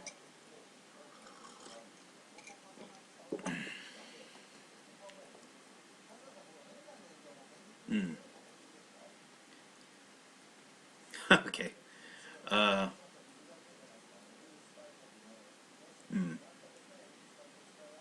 Oh yeah. So yeah, I'm sure a lot of people listening, a few of you have just gotten the links to the Anki decks for the Tango series from me. So yeah. All right, let's get started.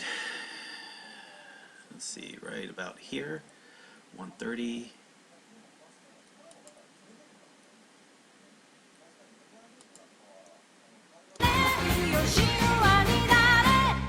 Okay. Lucky! カジさんにショッピングを付き合ってもらえるなんて。なんだ？ここ水着コーナーじゃないか。ねえねえ、これなんかどう？いやはや、中学生にはちょっと早すぎるんじゃないかな。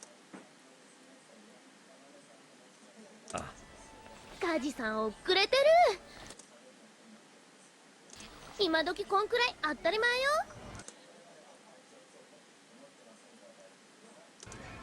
ほう。So JSB saying, I think he's asking.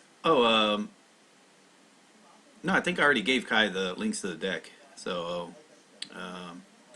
yeah, what Matt's did is, again, he ran his through, or he had someone go and do and basically conjify the first two decks, the first two books, JLP N5 and N4.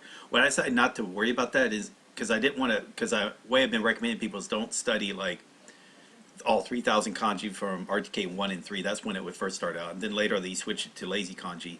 But by then, we already had kanjified decks. So there may be people who haven't even learned kanji that are appearing in those sentences because, again, the sentences have been kanjified. But again, it's not a game stopper. I just felt like, the purpose of that is to teach vocabulary, not necessarily, the sentences are nice and all, but the main goal was vocabulary. And by kanjifying the sentences, you may be making the sentences more difficult, which wasn't the point. And especially if it happens to be in that sentence or kanji being used that you haven't learned. So now you've added more stuff in that sentence to learn than just that one word, which was the main goal, was just to learn that one word. So there is that. But again, not a showstopper. And if people are having fun, there's that. Plus, there's only 700 or so sentences, but there's actually 500 additional words in there beyond just what the sentences have.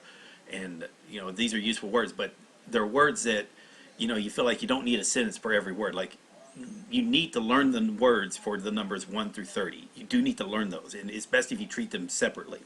Like, if you hear niju each, niju yon, you need to hear that. Or if goken or goko, whether there's 5 items, or ippai or sanbai, you need to know that, okay, that's, counters. and some of these other items or descriptions or whatnot. Even though there's no you don't need a full sentence for that, because you kind of get the point just from the words themselves. But you know, eventually you're going to learn those words anyway. Just something that, just from my perspective, why I decided to not kanjify everything. Plus, like I said, people bought the book. It's best if what they're seeing in the Anki deck matches what they have in the book, because you get less questions that way. And you try to explain to people, yes, you're going to be seeing the word again. Yes, it's like there's one word, jikokuyo, for timetable, for like a train station timetable. And you'll actually see that word 3 times in each of the books, in book 1, 2, and in 5 and 4, and in 3. And each time, like the first one is jikokuyo, is like just, you might just see the kanji for the first one. Then in kokyo, you'll see the ji, and then hyo is in kanji, and then the koku's not. And then later on, jikokyo, then you'll see like the koku part, which is kizamu. But that's the extreme example. Most of the time, you learn a word you don't need to learn again, especially if it's just a word that's normally in kana. So you don't need to know the kanji side of things, because it's never used in kanji, or rarely used in kanji.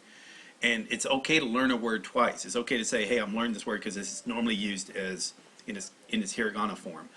But then later on, as you get better, you'll find out, oh no, okay, there is a kanji form for it. You know, let's take the extra time to learn its kanji. Or, you know, when you learn a word, you can learn its kanji form. It's up to you. But it's best if, again, when I did the decks, it just kept it at a, I think that for the majority of people, and like I said, I can look on my, because when people are requesting access to the decks, and they're coming back, and then they're asking for level N4, and then they ask for level N3, and like now they're up, I mean, we got people asking for level N2 that I remembered sharing the N4 or the N3 decks with. So yeah, people are definitely going through and learning this stuff. So that's so they are working. Okay. Understood most kanji from the 1,000. Yeah, so that's good. You know, Jason B. Because those 1,000 kanji cover 90% of whatever kanji you're going to randomly run into. So yeah, those are a good 1,000 kanji to learn. I kept it at 500 for the first 2,000 words, and you're going to be learning the next 500 soon enough for the next 2,000, because you want to do the N3, and you want to learn another 500 for the as you move to the N2 level, and then another 5. So I just kept it in segments. It's half 6 of one, half dozen the other. Ultimately, you're still going to need to learn the 2,000 to 3,000 kanji, and you're ultimately going to need to learn your 10 or 10,000 or 12,000 vocabulary words. You know, that's eventually going to happen. Kai H. Let me say I studied Tango N5 up to N3, and I learned up to 650 kanji.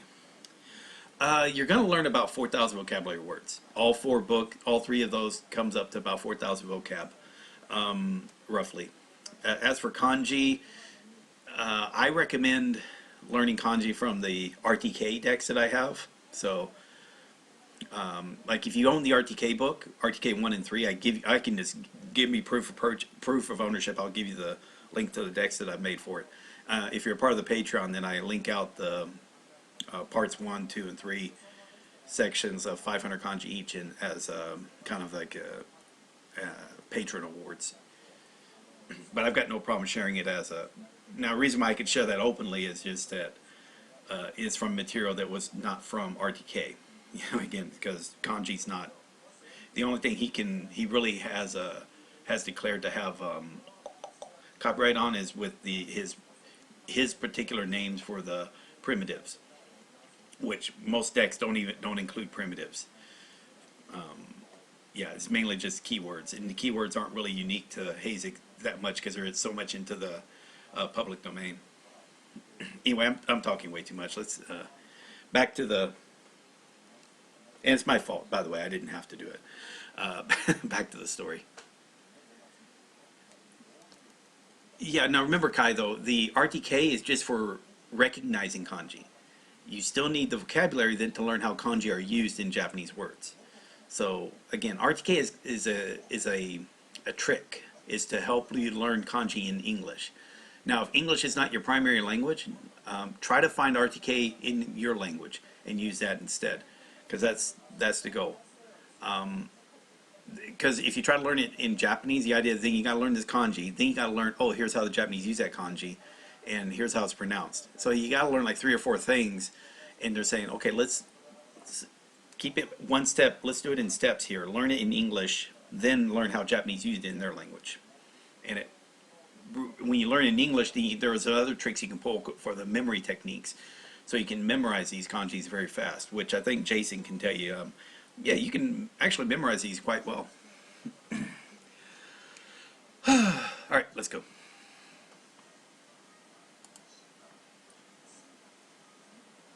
お、そうなんだ。せっかくのお、そうなんだ。修学旅行だもん。パーッと気分を解放しなきゃ。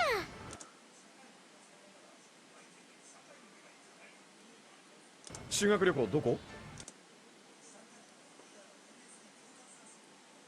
Research trip? 修学旅行。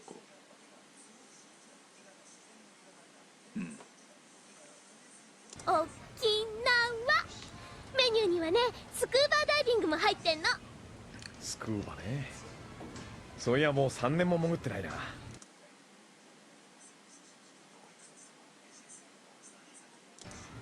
え、梶さんは修学旅行どこ行ったの？ああ、俺たちそんなのなかったんだ。どうして？セカンドインパクトがあったからな。マグマダイバー、マグマダイバー。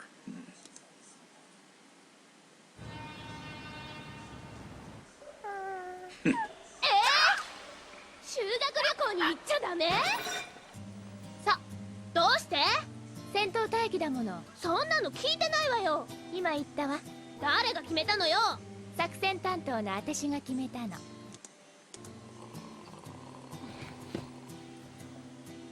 あんた、お茶なんかすすってないで、ちょっとなんか言ってやったらどうなの？すすってないで。slurping? すす。It's a very simple.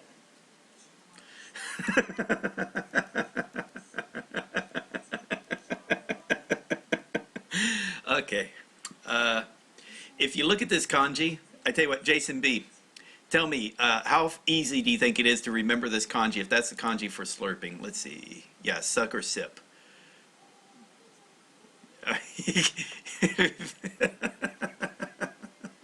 That's a very easy kanji to remember. Good gods.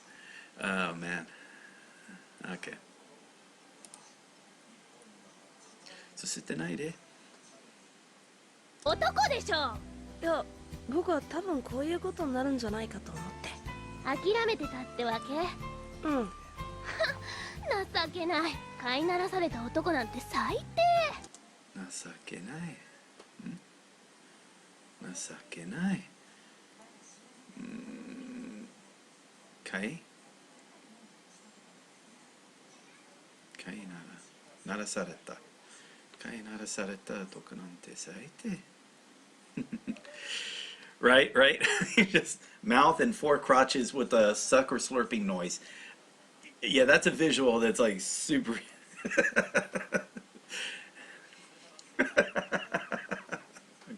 Sorry. そういう言い方はやめてよ。気持ちはわかるけど、こればっかりは仕方ないわ。あなたたちが修学旅行に行っている間に使徒の攻撃があるかもしれないでしょ。いつも待機。待機。準備の整え。preparation。整え。待機。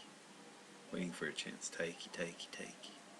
いつ来るかわかんない敵を相手に守ることばっかし。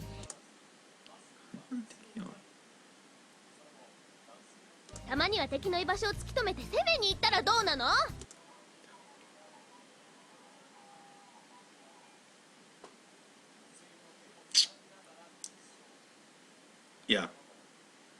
？Yeah. Jason B, exactly, yeah.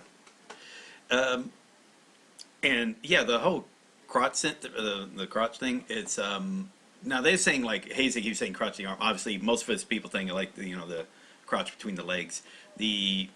And again for the visuals, just make kanjis using that just so much easier. Or just very simple to do. And if you noticed, it kind of follows the same stroke pattern as nu. the katakana nu. And in fact, you'll see the katakana nu in those.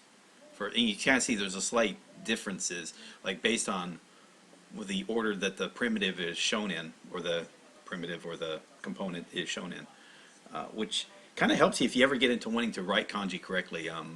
Remembering like that, you kind of naturally start. As long as you purposely look for it and practice it that way, it becomes second nature when it comes to writing it. And again, it's not a brag. I can write kanji.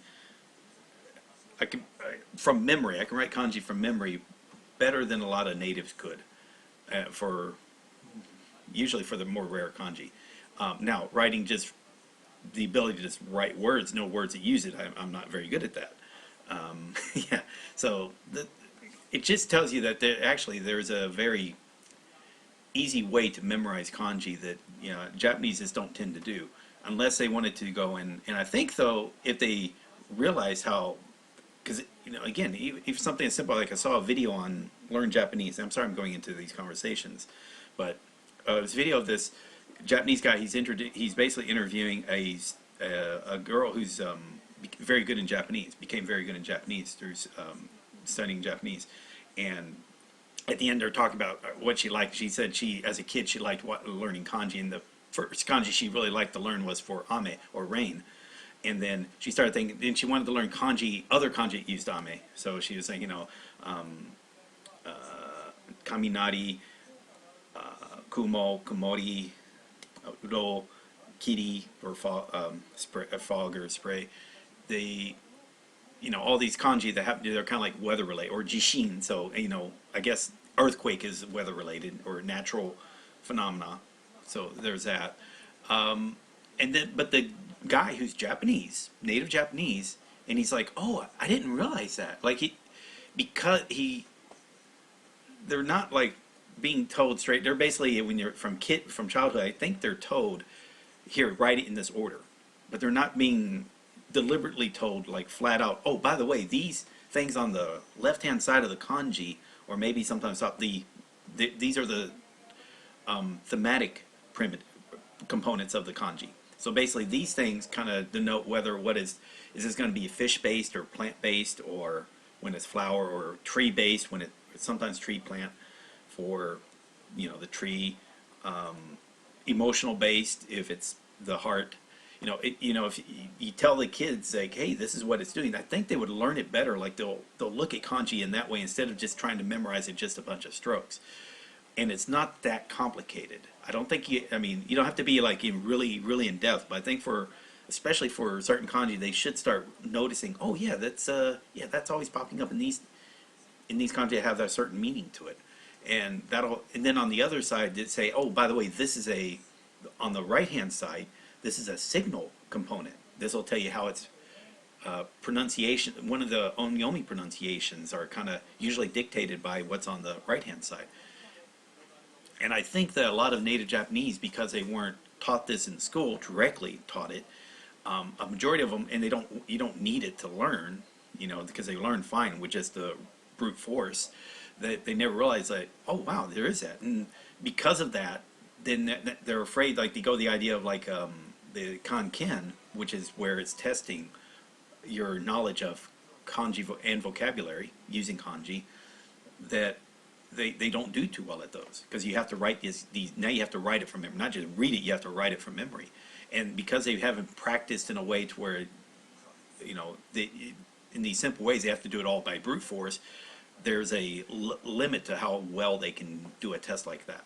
But I'm pretty sure if they just did it similar to how we do RTK for memorizing like 3,000 kanji, they would actually do quite well at that test. They just have to find some time in their busy adult schedule or busy high school schedule or busy college schedule to bother to do that. Do something that is essentially a hobby. Getting really good at kanji. That is a hobby, because you don't need to be really good at kanji like for a Japanese adult. Really good would be like be able to write 3,000 kanji from memory. That's really good. Now, being able to read 3,000 kanji from memory, that's not too difficult. Most Japanese can probably do that with no problem. They're hyper literate. Anyway, sorry, man, I get Kai. There's a book series called Unko Kan. No, don't. Yeah, that's those kanji books fall in the same trap as all the others. If you look at the order, they order it by onyomi, and that's a horrible order to order.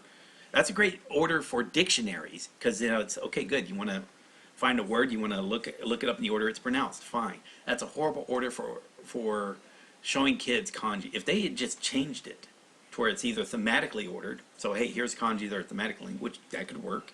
Kanji.Odyssey 2001.Kanji.Odyssey does that, or do it by components, so they could see like, oh, here's this one, and its component is different than this one, but there's slight differences, and that'll help them like say, oh, okay, now that it's side by side, they're seeing where it's similar and where it's different, and then it's like it clicks, and they're gonna probably think of something to help them realize what the differences is and go with that. But yeah, the Unko books, I think they're crap. They're funny. They are funny, but they're literal shit. Not literal, figuratively shit. RTK is not ordered by... Radical is a specific term. RTK is ordered by component. Most of the components are radicals, but he also does it by, hey, this component repeats itself. It's not an official Japanese radical. Hopefully that makes sense. Anyway, let's keep going.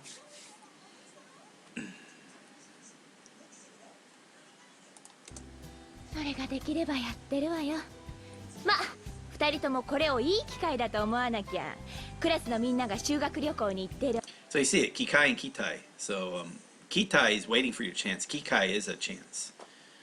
Or it's kind of weird that they're using ki though. Let me look at something. Yeah, opportunity and chance. I've always looked at it as being for mechanism or machine since hikoki. Kikai. But yeah, I guess opportunity and efficacy right there. So this part, because you do see it in those words, and that's, you didn't have to maybe know that to learn the kanji, recognize it, but then later on realize, oh, you're going to see it in these other words. It's like, oh, okay, that's a good thing to know. クラスみんなが修学旅行に行っている間、少しは勉強ができるでしょ。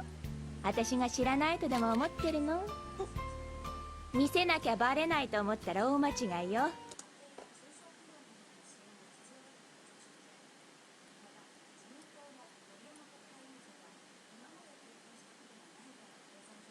あなたたちが学校のテストで何点取ったかなんて情報ぐらい。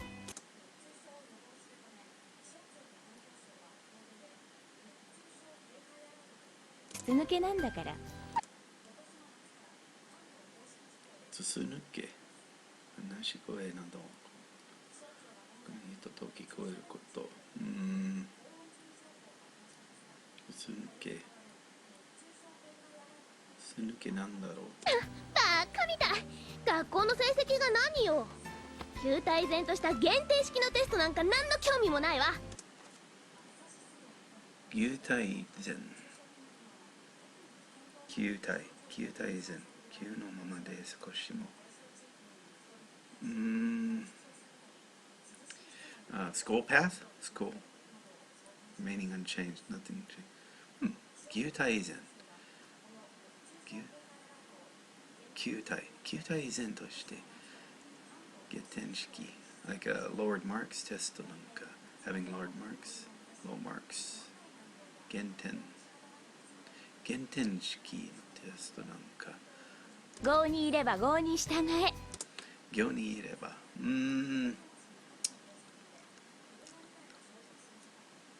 Home? Hometown. If you live in... Oh, when in Rome, do as the Romans do. Good, I got it right. Go ni ireba, go ni shitagae. Okay, it just made sense. Like, if you live in a hometown, you follow the hometown. Let me make sure that is Gyo. Quito. Stop that.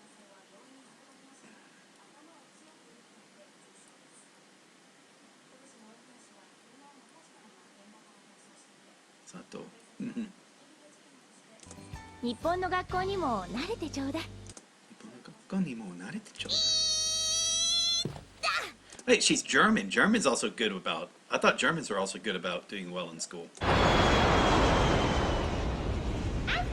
おとも残念だったな。お前らの分まで楽しんできたるわ。浅間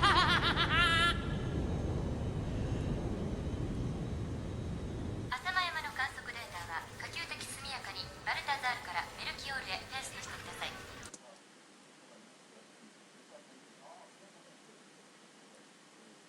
観測データ、観測データ、可及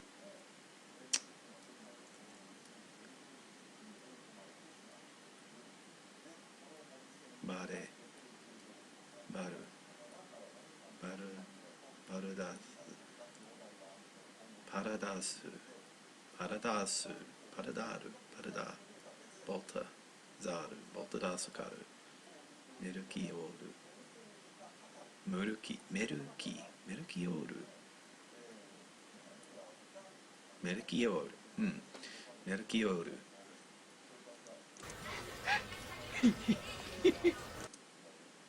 評価、日の当たっている。評価。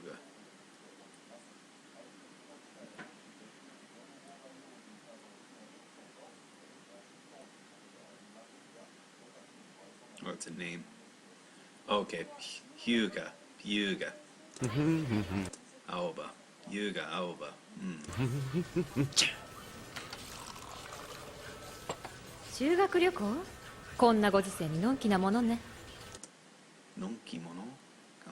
この時世？ご時世？その時のせい of the world.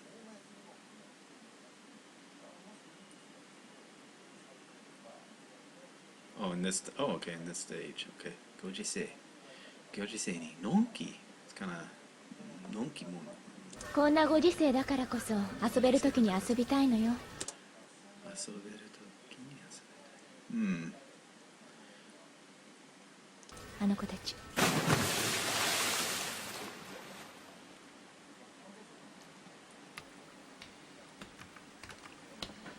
何してんの？理科の勉強。たくお利口さんなんだから。そんなこと言ったってやらなきゃいけないんだから。じゃーん、沖縄でスクーバーできないんだからここで潜るの。そう。どれどれ、何やってんの？ちょっと見せて。この程度の数式が解けないの？数式。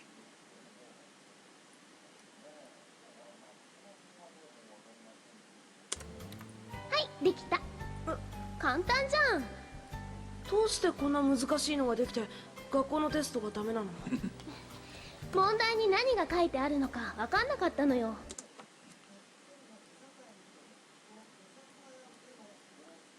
それって日本語の設問が読めなかったってこと？設問 questions 問題質問作ったテスト。設問日本語の設問が読めなかった。そう、まだ漢字全部覚えてないのよね。向こうの大学じゃ習ってなかったし。 That's it? Jeez. Okay.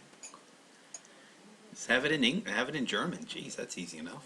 She's got billion-dollar hardware. She's a pilot of billion-dollar hardware. I think they can give her a test in German. 大学？あ、去年卒業したの。で、こっちのこれはなんて書いてあんの？熱膨張に関する問題だよ。熱膨張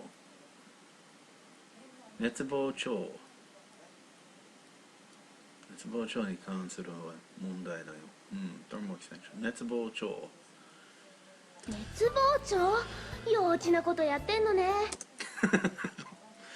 She learned that in kindergarten, okay. トドのつまり、物ってのは温めれば膨らんで大きくなるし。トドのつもり？トドのつもり？ See what that is real quick. Mullet fish, huh? I have no idea what that mullet fish is. By the way, another thing, sorry about getting off subject again, but when learning kanji like this, if you ever get to that point, pictures of like when it comes to fish, animals, definitely plants, trees, have a picture, add that do a Google search and add that picture. It's going to make your life a lot easier because you probably have no idea. If you don't know what a mullet fish is, which I have no idea what a mullet fish is, having a picture of it probably make life a lot easier. Obviously, you don't need it for like squid, bird thief, or octopus. Let's see, what's it? Candle. Let's see. Actually, I've forgotten what an octopus was, but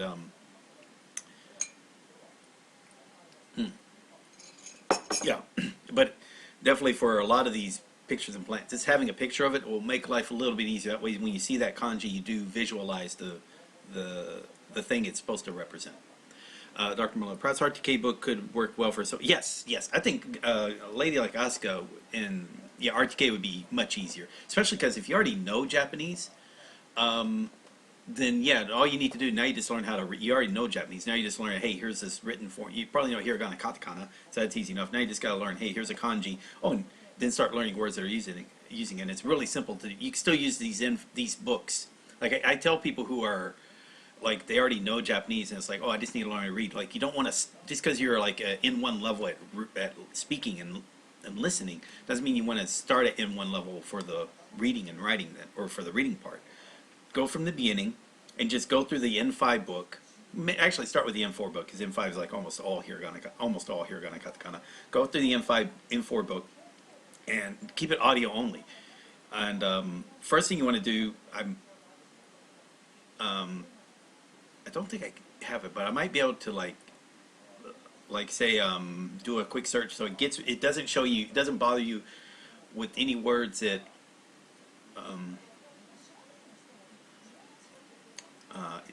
don't have kanji in it. Like basically have those stripped out. So that's easy enough to do. And then from there on out, when you hear a word, you're not only supposed to know what it means, but also then right out. Or you just go word by word. I mean, because you're just trying to learn it. Like you go, hey, do you already know this word? Cool. Is there kanji for it that you know? No? Cool. Delete it. Suspend it. And then, but if there's like kanji for it that you don't, oh, there's kanji, you don't know this kanji. All right, cool. Keep that word. And then every time you hear that word, your job is to write the word out from memory. You don't have to write it out physically, just write it out in your head. And yeah, there's maybe 10,000 words from N5 to N1. You don't have to learn 10,000 words of kanji. Probably like a very smaller segment of that. Maybe 60% of those, 60 to 80% of those are going to be kanji words. And most of those words, once you've learned the kanji a few times, you're going to like probably realize connected to other words that you already memorized. You already knew in that language. So yeah, it's like learning to read in Japanese. Once you already know Japanese, it is so much easier than the reverse. Knowing how to read and then learning to listening, and it's hard because the listening part, I think, is the hardest part of the language. Anyway, again, I'm getting off subject, but I've been probably drinking a lot of caffeine and just trying to been pretty much self-isolating myself. I'm not under any type of quarantine or anything. I'm a very lazy person and not too outgoing. So this is my time to talk to people, even though I'm not really talking to people. Sort of. Anyway, let's go on. Since they're, again, let's sexualize the 14-year-olds because that's what, that's what you do. 冷やせば縮んで小さくなるってことじゃな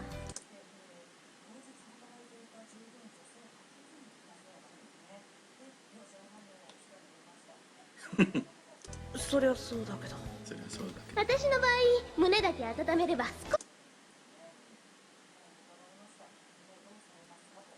少しはおっぱいが大きくなるのかな。そんなこと聞かれたってわかんないよ。つまんない男。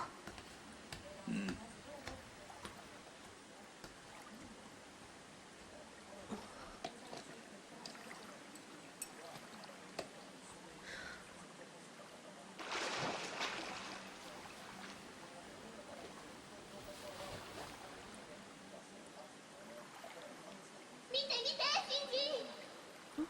タックロールエントリー。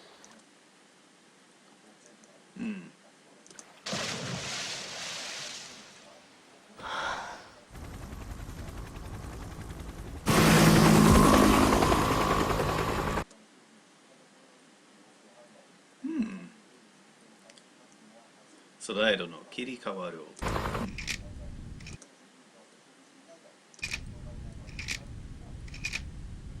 これではよくわからんな。しかし浅間山地震研究所の報告通りこの影は気になります。 See if that's a Asamayama. So it's Nagano. Okay, so it's in Gunma. So Nagano and Gunma. I guess it's a second most famous. I bet you it's the second most famous mountain or volcano in Japan. I'm guessing because that's pretty tall. It's only 2.5 kilometers. Let's see. I think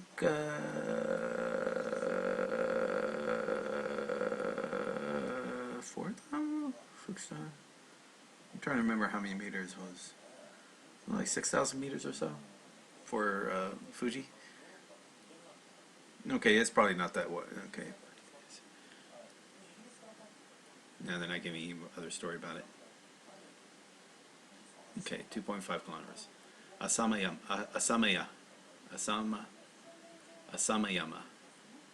Shinkindo. Okay.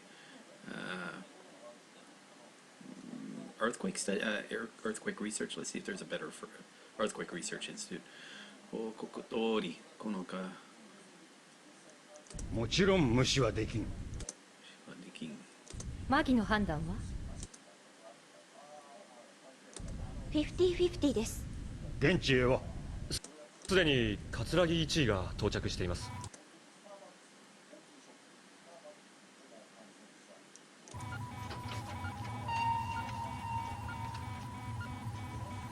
もう限界です。いえ、あと500お願いします。震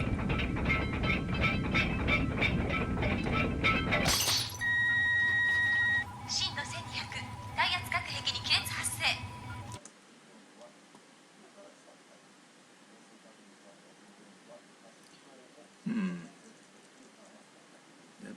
That's depth, right? 深い、深さの depth. 震度。耐圧、核壁、耐圧核壁。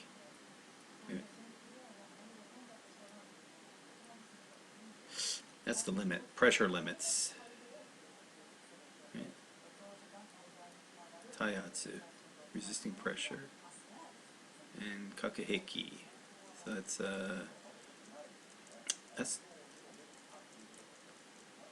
it's not dissolve. That's kakuheki. That's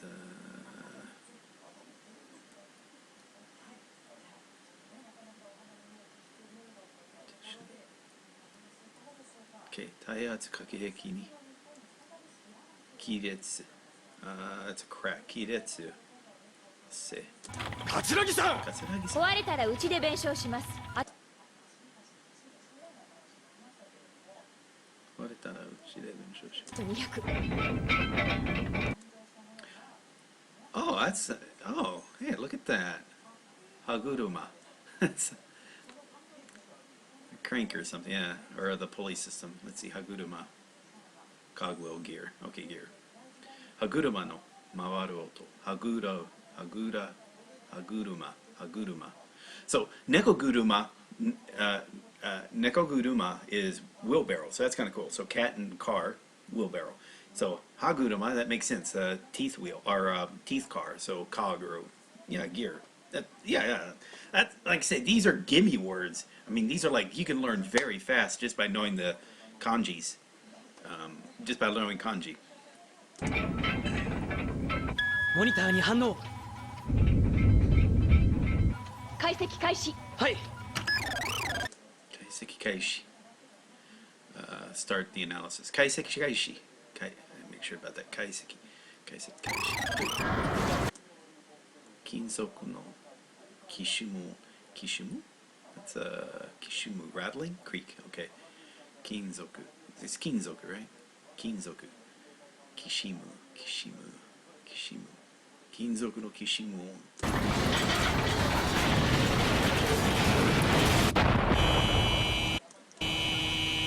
観測機圧壊、爆発しました。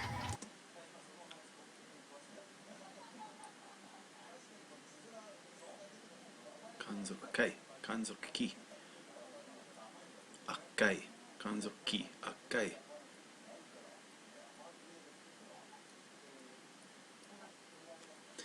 Well, it is the actual gyakugire in dramas.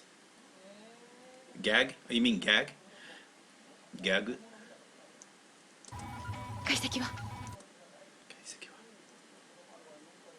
赤い観測機赤いギリギリで間に合いましたね。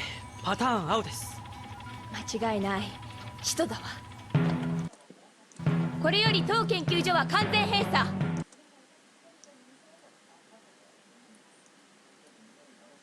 Now this is that's a lockdown. この研究所は完全閉鎖完全閉鎖。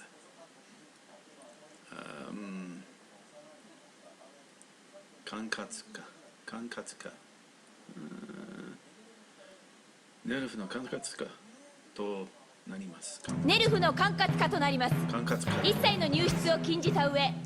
入術は禁じた上。過去6時間以内の事象は全て部外費とします。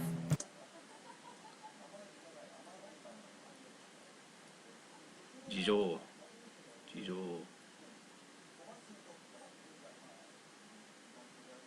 認識の対象してフェノメナ。事情は全て意外費とします。碇司令宛てに A17 を要請して。Oh, you mean it's the opposite in okay. yeah, gyakugi, yeah. Careful about doing the mix of English and Japanese. It can be kind of confusing depending on the situation. Anyway, but it's up to you. I mean, it doesn't matter.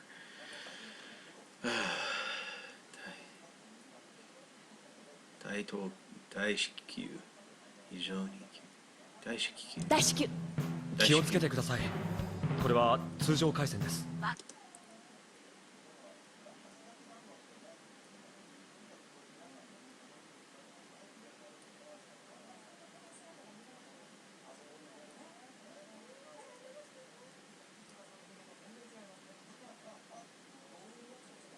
かっているわ。さっさと守秘回線に切り替えて。守秘secret 守秘 oh protective secret 守秘回線 make sure about that second. Oh 守秘回線 this is a 守秘回線に切り替えてさっさと守秘回線に切り替え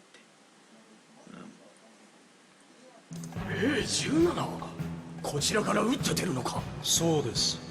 ダメだ、危険すぎる。15年前を忘れたとは言わせんぞ。これはチャンスなんです。これまで防戦一方だった我々が初めて防戦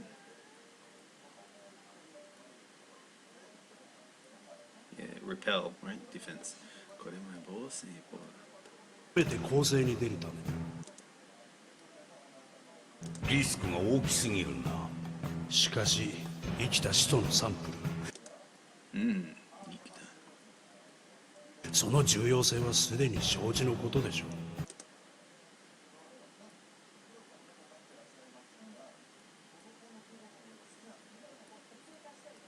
承知の失敗は許さん。失敗か。その時は人類そのものが消えてしまうよ。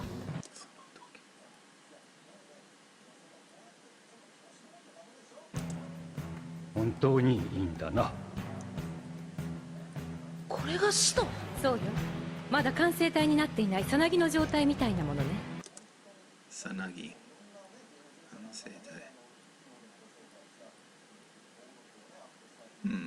さなぎ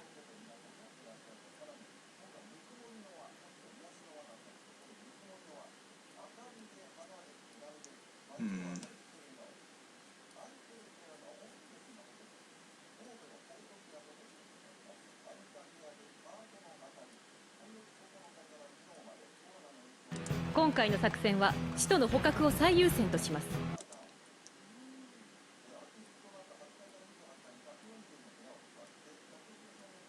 捕獲。使徒の捕獲を最優先。It's the primary objective. 最優先。最優先とします。できうる限り原型をとどめ、生きたまま回収すること。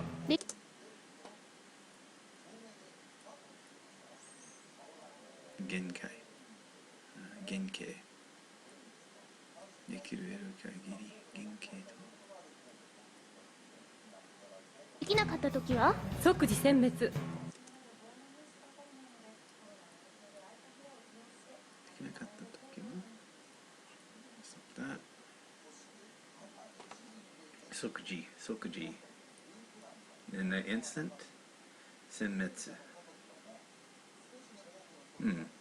即時全滅殲滅即時殲滅 All right, well, let's look at that. So that's bones, hitobito. So that's like kuji. Yeah. Tsukusu. Massacre. Huh. Okay. Yeah, that's easy enough. So that's leak. Okay. Boom. That's okay. So that's going to be the massacre. Okay. Yeah. Yeah, so this is, you'll see that this is the leek plant, that thing right there. You'll see it in Kuji, and the one for, like if you do bamboo above it, let's see, the leek plant, I think it's Kuji. It's for lottery. Kuji Tamara or whatever, the lottery system. Takara, Kuji Takara. Let's see, so it's bones, hitobito, so people, so the bones of people. Now it's in a onion field, so at the site of a massacre of a village. It's okay, yeah, that's easy. That kanji is really not too difficult to memorize. And that's the beauty also of, I'll say that's the beauty of RTK, is that something like this, which it's, what is it, 21 strokes, but you don't look at it like that. You look at it like, learn like three or four things. You know, there's bones, remain. There's hitobito, similarly island people, leek or onion plants, and then that's. I have a question, if you don't mind. I'm about 600 kanji to RTK. Should I wait until I've finished to do what you're doing now, or should I start anytime? Marsman, what I do recommend is don't do all of RTK. RTK is 2,200 kanji, but again, not all those kanji are used evenly. Some of those kanji are used a lot of the time. Some of them are used not as often, if at all. Or I say they're all going to be used. Sorry. So it's better if instead you learn 500 most common kanji in RTK order. Skip over the rest, then go into learning vocabulary, preferably up to 2,000 words, and then come back to RTK, learn another 500 kanji. That's what I recommend. And when you get up to about 1,000 kanji and 4,000 words, then start this reading process. About half your study time then should be reading. If you only got like so much time out of the day, half the time should be dedicated to reading. And I think you'll find that's going to really help your studies, because you still want to be learning additional words and whatnot, but you definitely need to be putting your Japanese to the use, because that's the best way to improve it, if that makes sense. Now you're 600 ways into the RTK, so maybe 150 of those are in the top 75%. So 500 kanji are used 75% of the time. So find those kanji, and it's easy to find the list and all that, and then just skip over the kanji that you don't, you just don't waste time on it. You can come back. You're going to come back to it later. It's not like it's going to go away. And I think you'll find like, oh wow, this is actually pretty useful, because again, you probably already see it. Like some of this kanji popping up on the screen is kanji you realize like, oh, I know that kanji. Like let's see, if you're in the top 600, I think like this kanji here you already know for life. This kanji here, I'm pretty sure you've already learned for revolution or revolving. I'd have to go and check. I mean, like this one you may know it. Let's see, RTK, like right here. So this is number 1,510 or 1,628, this particular kanji. So you don't know it yet. But if you look at the frequency, 337, this is in the top 500. So this is a kanji you should definitely learn. Now, if you look at this kanji, let me look at yeah, this one here. Oh, this is probably a common kanji. Let's see, frequency. Yeah. Now, okay, this is run over, like this is like the basically march of fire and flooding of water. So this one is hazig. So remember the kanji 390. So this is a kanji you probably already know. All right, so you probably actually know this kanji right here. Overthrow, destruction, whatnot. But if you look at the frequency, 1222. So this is like used, this is in a group of kanji that is used 5% of the time. So there's a kanji you haven't learned yet that's used in the group of 500 that's used 75% of the time. And this kanji is in that group of 500 that's used only 5% of the time. And you haven't even learned the more common kanji yet. And it's going to be a while till you get to it if you just study RTK. So that's why I'm saying, like, learn these common kanji first. Still use RTK, so you're using RTK order, but you get, now you got a bunch of kanji that now you can put to use learning a bunch of common words that are going to use those kanji. Then go back and learn the next set of 500 kanji, the next most common set, and then learn the next most common 2,000 words. Now you're at 4,000 words and 1,000 kanji. You can begin into reading and actually read quite well. You know, you still want to use a pop-up dictionary. Hopefully this makes sense. Let's see, Marsman. Yep, in my opinion, learning kanji meaning in English does not translate well to learning Japanese words or being able to listen to it and recognize it. Better to put emphasis on learning words and reading. Correct. And I do think learning kanji separately as its own thing does help. It helps me a lot, especially for recognition. Like I said, you can see how, like, I can, you know, write kanji from memory, and you tell me a word, I can actually write out the word from memory that some natives can't do. It's a parlor trick, but still, it does impress people.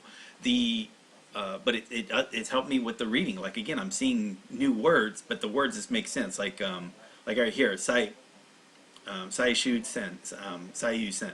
So that's, now we learned is, now this is, Shinseiki is priority seating for, like, people who are elderly or have disabilities, which you're going to see that sign, Shinseiki. So you're going to be seeing that. But Saiyu Sen, utmost priority. So it's like, okay, that makes sense. Right? Because I know what these individual kanji are. And it just makes life easier that way. Cool. All right, anyway, hopefully, Marsman, hopefully that makes sense. So again, you don't have to forget the 600 kanji. I'll keep the 600 kanji in your review, but just as like saying, get that group of 500. And from here on out, just skip over the kanji that aren't in that group of 500. All right? And again, get through those 500 quickly. Get into the learning vocabulary, get yourself up to about a couple thousand words, and get back into kanji. I think, like I said, I think you're going to find it's a lot more fun. Cool. Yeah, thanks for your tips. I'll keep it. All right, thank you for the donation there, Kai. All right, so let's continue on. I am so bad about. I'm getting so distracted on this, but it's fun. It's fun. All right, come back. All right. All right, so where we have here, right here. Alright, so Sokuji, senmetsu iwayo. いいわね。はい。作戦担当者は。はいはい。私が潜る。でもまた僕なんだろうな。アスカ。2号機で担当して。はーい。こんなの楽勝じゃん。楽に勝つこと。It's a fun victory. Easy victory. Okay. 楽勝じゃん。こんな楽勝じゃん。私はプロトタイプの0号機には特殊装備は規格外なのよ。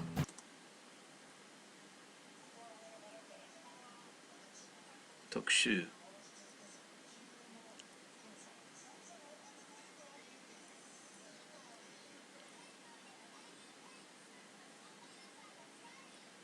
particular special. 特殊装備 equipment, right?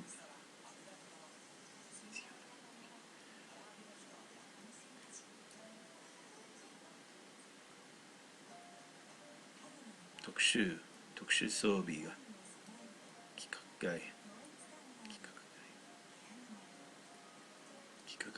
outside center 試食準備は規格外なのよ。レイと0号機は本部での待機を命じます。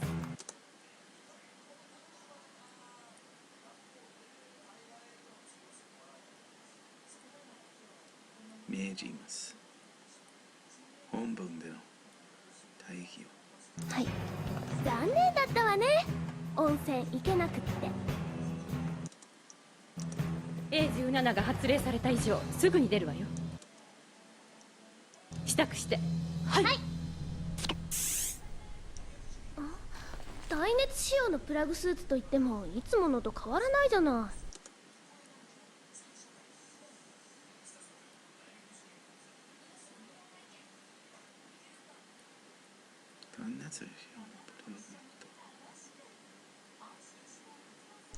右のスイッチを押してみて。何よこれ。2号機の支度もできてるわ。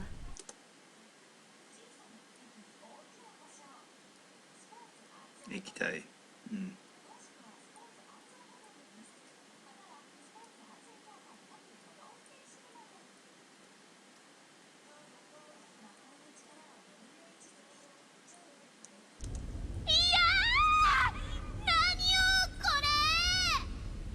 耐熱耐圧耐角防護服。OK。耐熱耐圧。いや、耐熱耐圧耐効く防護服効く防護。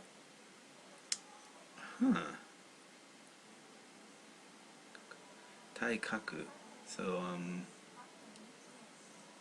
that's anti-nuclear? No. Yeah, anti-radiation, I guess. 耐角防護服。防護服。局地戦防護服。用の D 型装備よ。局地専用の D 型装備。This equipment。これが私の2号機。嫌だ、私降りる。こんなので人前に出たくないわ。Does she care? こういうのはシンジの方がお似合いよ。そいつは残念だな。アスカの勇姿が見れると思ってたんだけどな。Brave figure。勇ましい姿。うん。勇姿。Make sure。アスカの勇姿が見れると思う。でもこんなダサいの着てカジさんの前に出る勇気なんてないわ。困りましたね。そうね。僕が。私が2号機で出るわ。あなたには私の2号機に触ってほしくないの。悪いけど。ファーストが出るくらいなら私が行くわ。かっこ悪いけど我慢してね。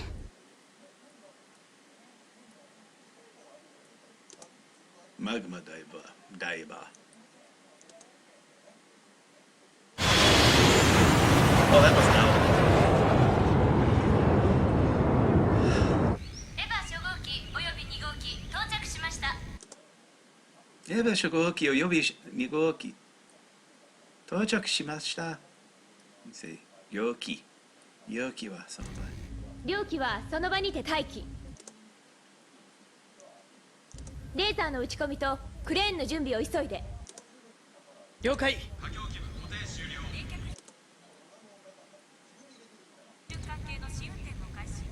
あれ、カジさんは？あのバカは来ないわよ。仕事ないもの。せっかくカジさんにもいいとこ見せようと思ったのに。A17 の発令ね。それ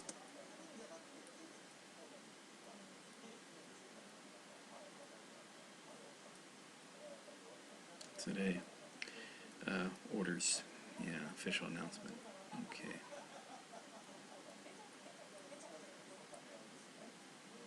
それには原始さんの凍結も含まれているわ。それには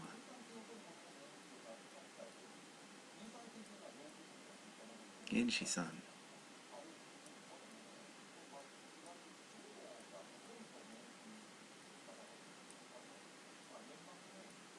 That's Genji-san, Genji-san.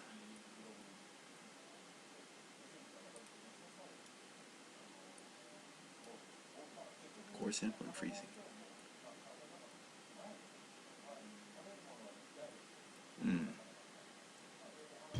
お困りの方もさぞ多いでしょうな。さぞお困りの方もさぞ多いでしょう。なぜ止めなかったの？理由がありませんよ。発令は正式なものです。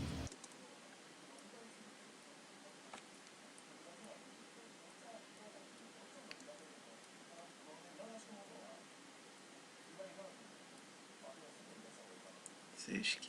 発令は正式なものです。でもネルフの失敗は世界の破滅を意味するのよ。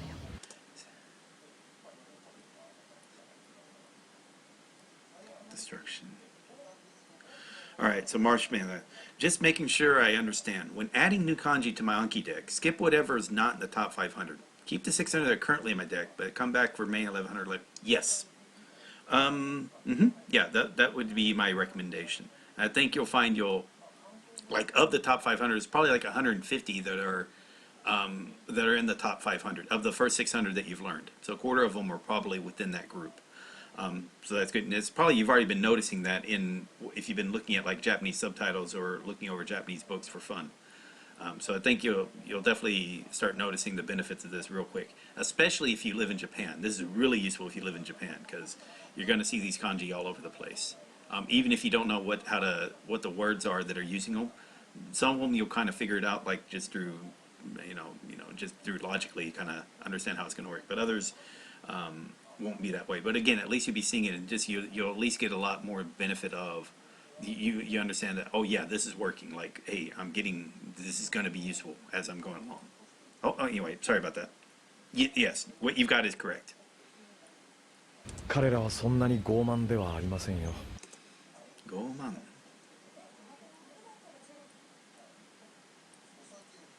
傲慢。Let's see. Do I know that? I don't know that, do I? Oh yeah. Arrogant. 傲慢。我慢。傲慢。Let me see this. Be proud.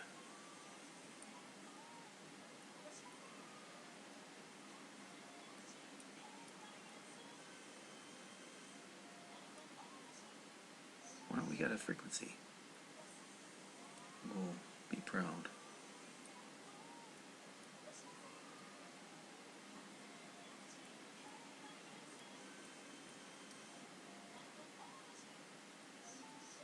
Hmm.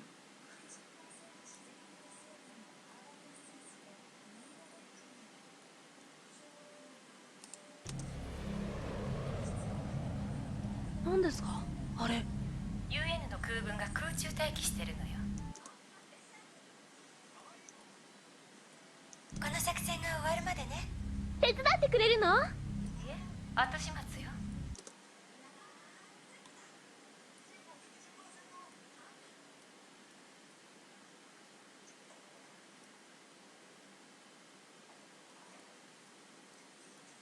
後始末。Just started?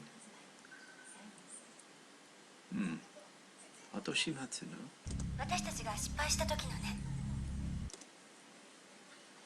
どういうこと？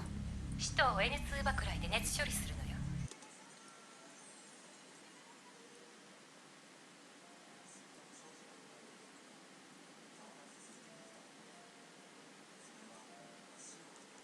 Bombardment? Depth charge, okay. 爆雷で熱処理。熱処理。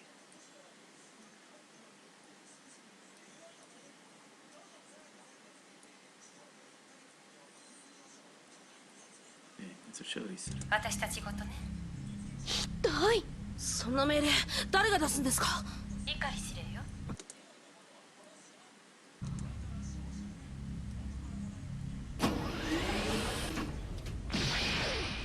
レーダー作業終了。進路確保。作業。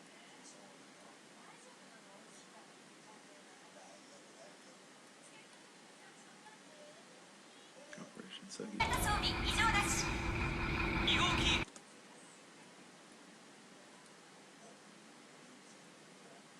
ここ発進位置。了解。アスカ、準備はどう？いつでもどうぞ。発進。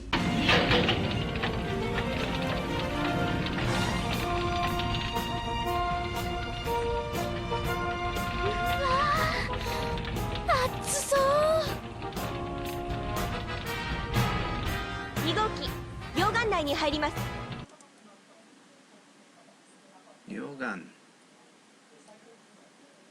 No, it's melted. Oh, I guess that's magma. Lava. Yodan. Melted stone. Yogan. Yogan 内に。見て見て、シンジ。ジャイアントストロングエントリー。ジャイアントストロングエントリー。現在深度170。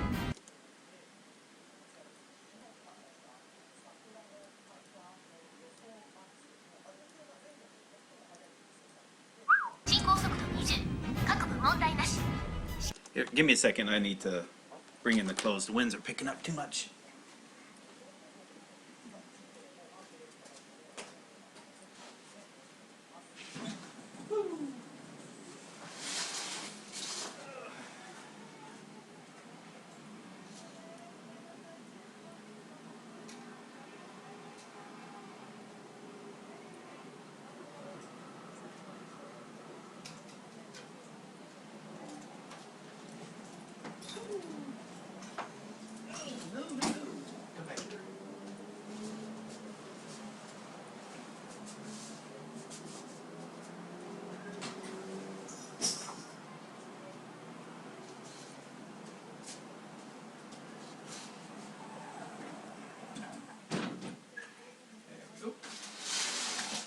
Okay. All right, so yeah, I'm in Japan. And we don't really use the dryer all that much. In fact, at all. Well, yeah, no, okay, pretty much only for socks. Yeah, mainly we hang our clothes outside drying. So yeah, using the power of the sun, like most people do in the world. Never realized like a dryer. If you try to avoid using dryer as you can. I mean, sometimes you might live in a place where you don't have the option. Like again, if you can't put but if you can put your clothes outside, use it and hang it outside to dry, do that. It takes a little bit longer, but saves a lot more power, electricity, and I think it's probably more effective. Your clothes don't wear out as fast because using a dryer really wears out your clothes. All you gotta do is look at the lint tray, and that's just like stuff that's being ripped off your clothing slowly over time, so it will just wear out a lot faster that way. Anyway, back to start. Okay.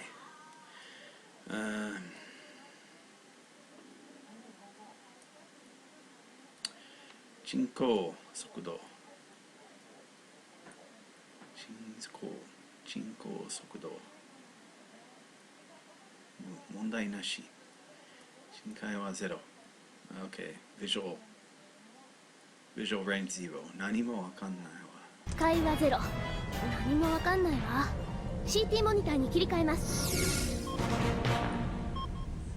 これでも透明度120か透明度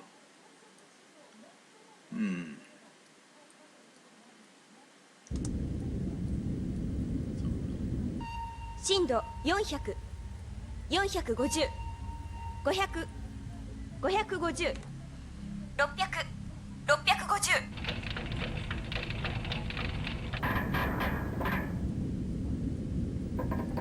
900、950、1000、1020。安全深度オーバー。Over safety depth。深度1300。目標予測地点です。アスカ、何か見える？反応なし。いないわ。思ったより対流が早いよね。対流 currents 対流目標の移動速度に誤差が生じています。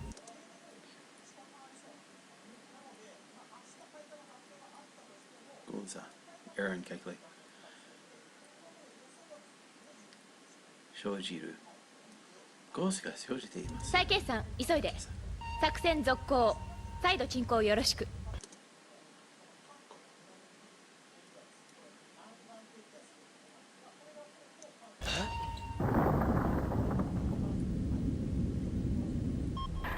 震度1350、1400。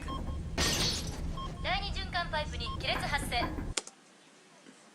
By the way, I know they want to show the face, but obviously she would have a helmet on. You know, if you're going to put her body into that liquid mess, then yeah, definitely you'd want to have the face mask on too. Because again, the heat is going to boil her skin off otherwise.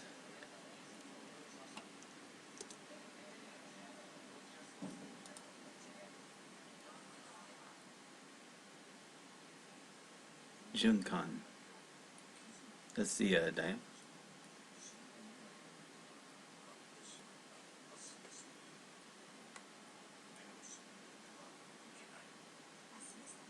Circulation, rotation. Junkan pipe ni. Oh, that's another kiretsu crack. Kiretsu hasse. Kiretsu. 震度1480。限界震度オーバー。目標とまだ接触していないわ。続けて。アスカどう？まだ持ちそう。さっさと終わらせてシャワー浴びたい。近くにいい温泉があるわ。終わったら行きましょう。もう少し頑張って。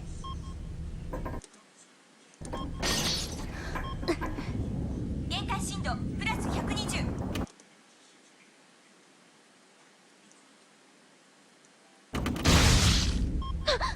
エヴァ2号機プロムライフ喪失。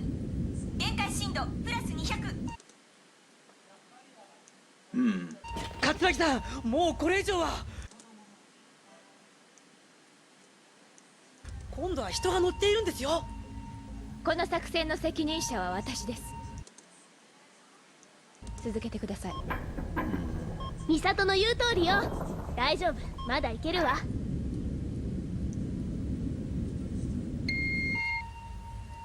震度1780。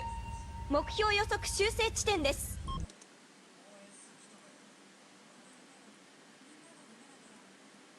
間違っていたり。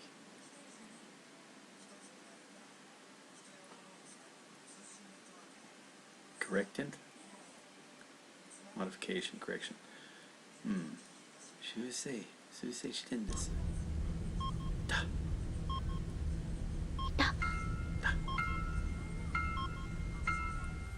目標を映像で確認。捕獲準備。お互いに対流で流されているから接触のチャンスは。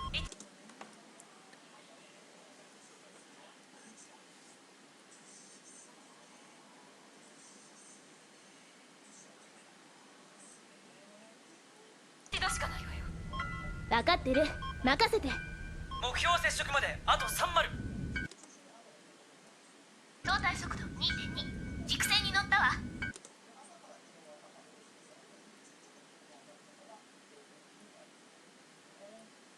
軸線。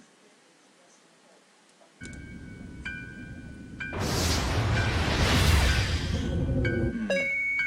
磁策展開、問題なし。目標捕獲しました。Okay, so that's a magnetic cage, electromagnetic cage, right? Denji. Geomagnetic, electromagnetic. Denji saku.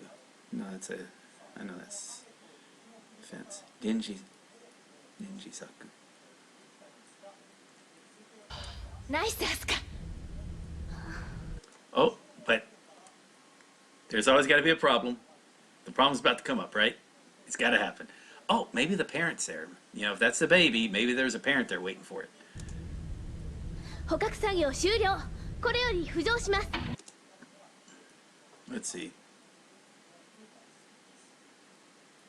Oh, go. So capture, the capture operation. 報告か報告さ作業報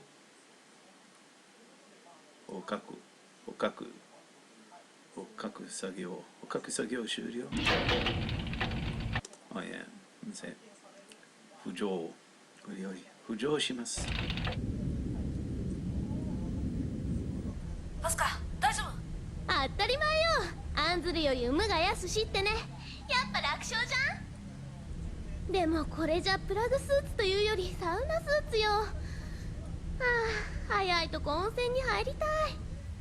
緊張がいっぺんに解けたみたいね。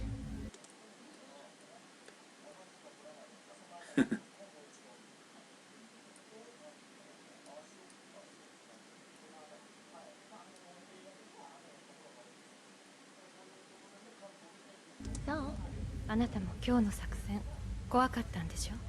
まあね、下手に手を出せばあれの二の舞ですものね。二の舞？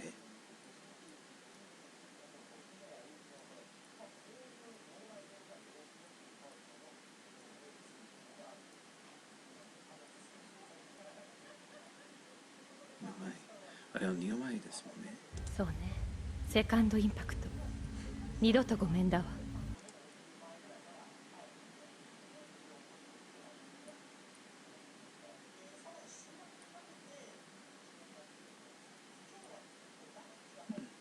ごめんだわ、許す。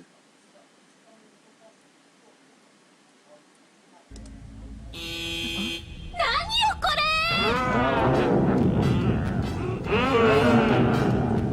まずいわ、部下を始めたのよ。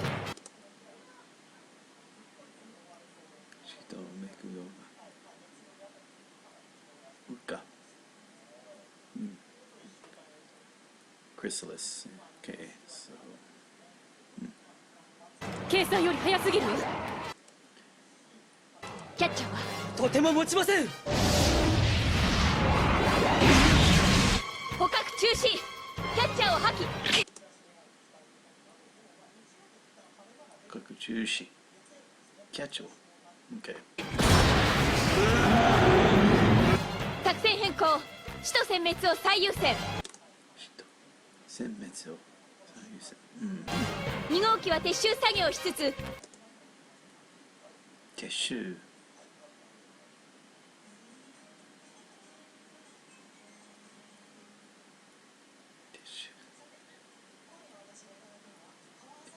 戦闘準備。待ってました。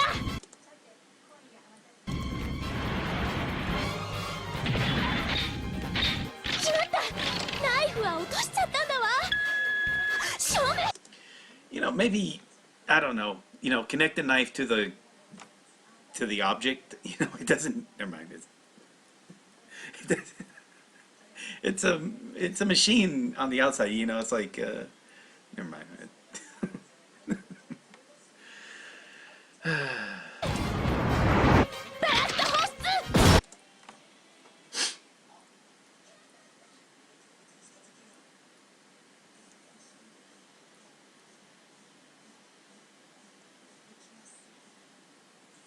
正面 face, right? Yeah, front face.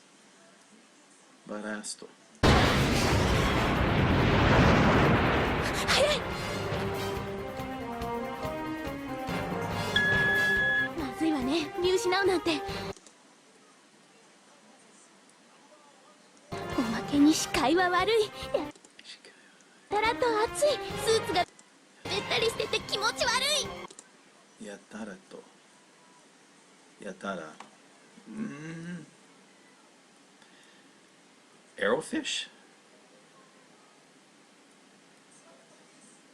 たら。Oh, everywhere.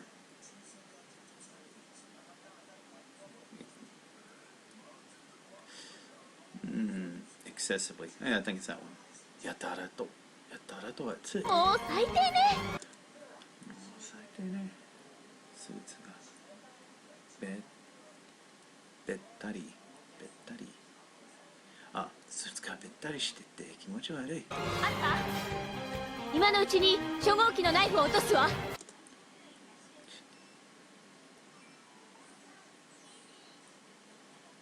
受け取って。了解。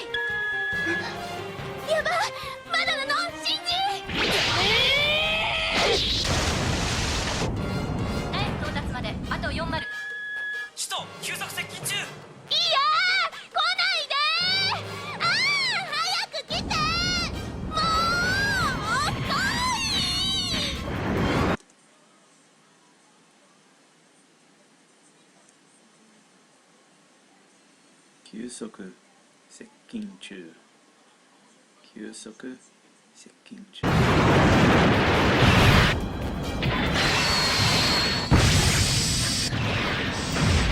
しまった。まさかこの状況下で口を開くなんて。状況下なんて。信じられない構造ですね。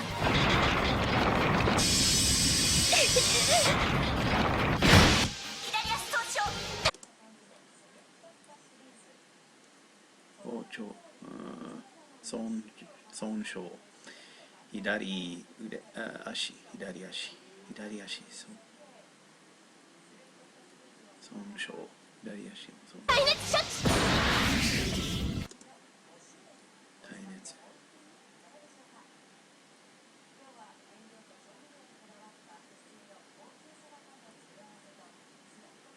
処置。こんちきさー。こんちきしょう。きくしょう。Alright, let's see if that's a phrase though. Nope. こんちきしょう。高温高圧、これだけの極限状態に耐えてるのよ。高温高圧、高温高圧、これだけの極限。プログナイフじゃダメだ。ではどうすれば。そうだ、さっきのやつ。プラグ。Progressive knife. Oh, plug knife. Progressive knife. Okay, I get it now. Okay. Plug. Let's see if that's a. No. Plug knife じゃダメ。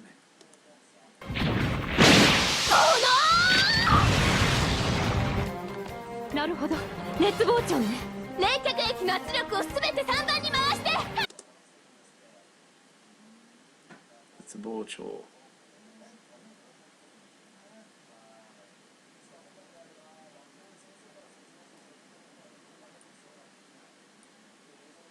冷却液、冷却液、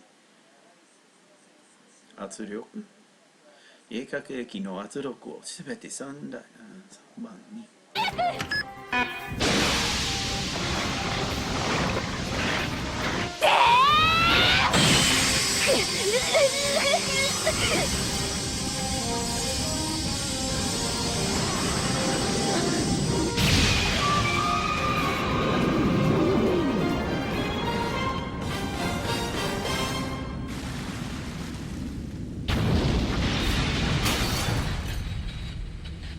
せっかくやったのに。せっかくやったのに。やだな、ここまでなの。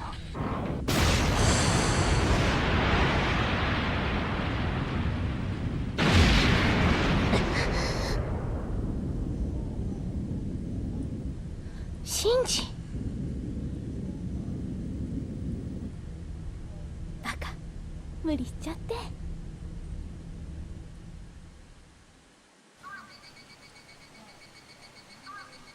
ごめんください。ネルフの人いますか？お王様。ではここにサインをお願いします。はい、どうもありがとうございました。カジさんからなんだろう。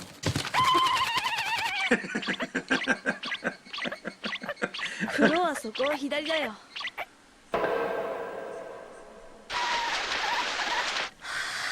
極楽極楽。 Extreme relaxing. Kokuraku. Let's see if it's a full phrase. Yeah. Kokuraku, kokuraku, gokuraku, gokuraku. Gokuraku. Gokuraku. 風呂がこんなに気持ちいいなんて知らなかったな。風呂がこんなに気持ちいいなんて知らなかったな。シンジ君、使える？はい。ボディシャンプー投げてくれる？持ってきたのなくなっちゃった。うん。行くよ。了解。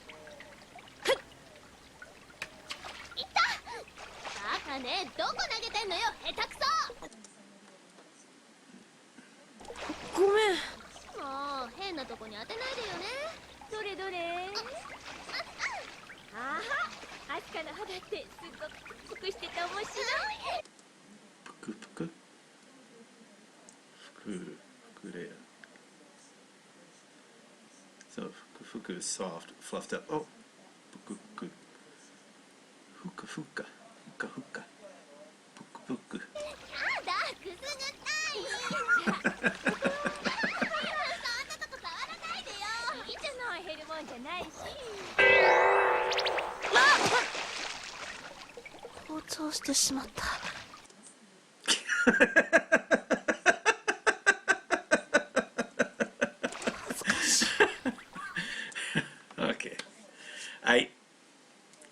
Okay.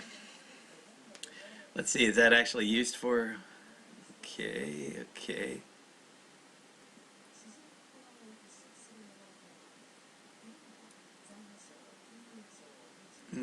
Yeah.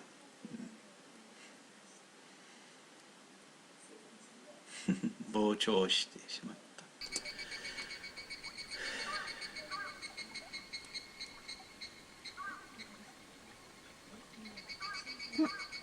ああ、これね。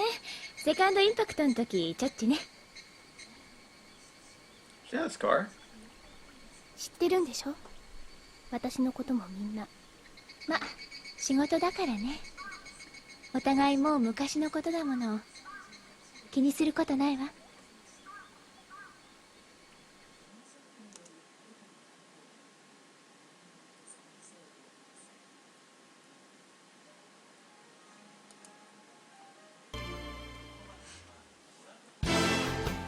ネルフを快く思わない人々が。なるほど。快く、decide pleasantly。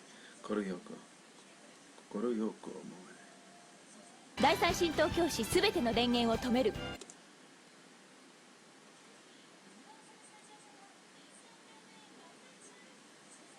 近代設備が何も動かないネルフに使徒が迫る。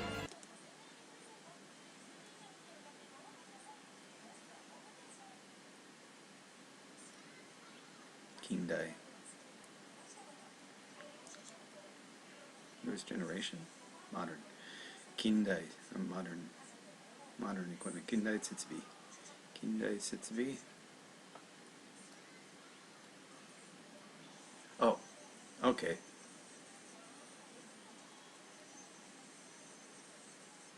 ネルフに。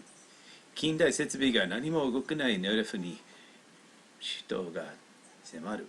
次回、静止した闇の中で。静止した。Quiet, dark, quiet in the blind darkness. Let's see if it says that. Day Tokyo. Okay.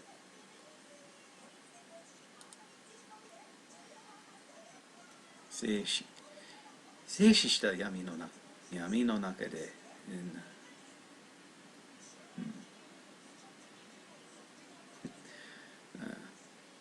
次もサービスしちゃうわよ。Alright, cool. Alright,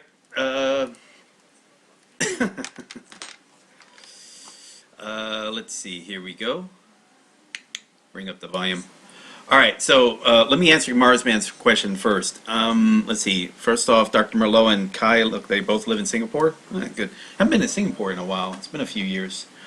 Let's see. Now, what about kanji outside the top 500 that are components of... Now, yeah, those you learn. So you learn the parts that make up the kanji you need to learn. But that doesn't mean you need to then memorize like the name. You just learn them as their part. Now, you can create those as regular kanji on their own if you want to.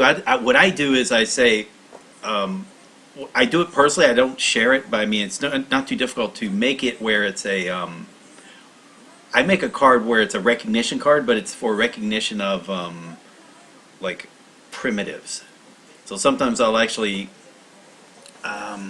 so for those, what I do is I add a little part where it says what it is as a primitive, and that's part of the question. I can't show you here. Actually, yeah, I can. I tell you what, Marsman, if you're still watching, give me a heads up, so that way I'm not like randomly talking to no one who's kind of like, not, I mean, I'll bring up the Anki deck, and I'll show you real quick. Come here. Come on, come on, come on. Come on, come on, come on.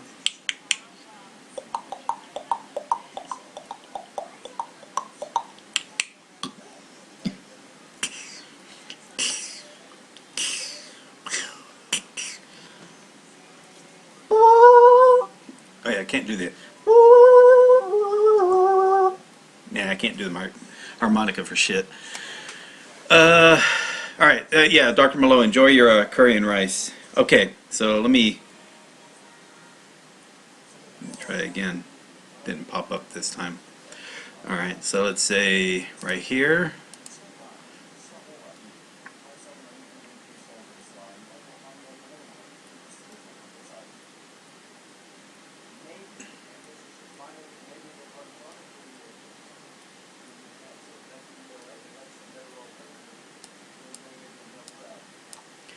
Alright, cool. So let's say, okay, so right here, remember the kanji. So right here, it's like these are in 6 parts. Now, these are not 3,000 from RTK 1 and RTK 3. These are the 3,000 most common kanji. A majority of them are in RTK 1 and RTK 3. So these are the first 500. So let me just show you. Now, most of these are, let me just browse it. Most of these I don't actually have, because I've gone through the deck. I didn't bother adding cards that I already knew, but we'll just show there.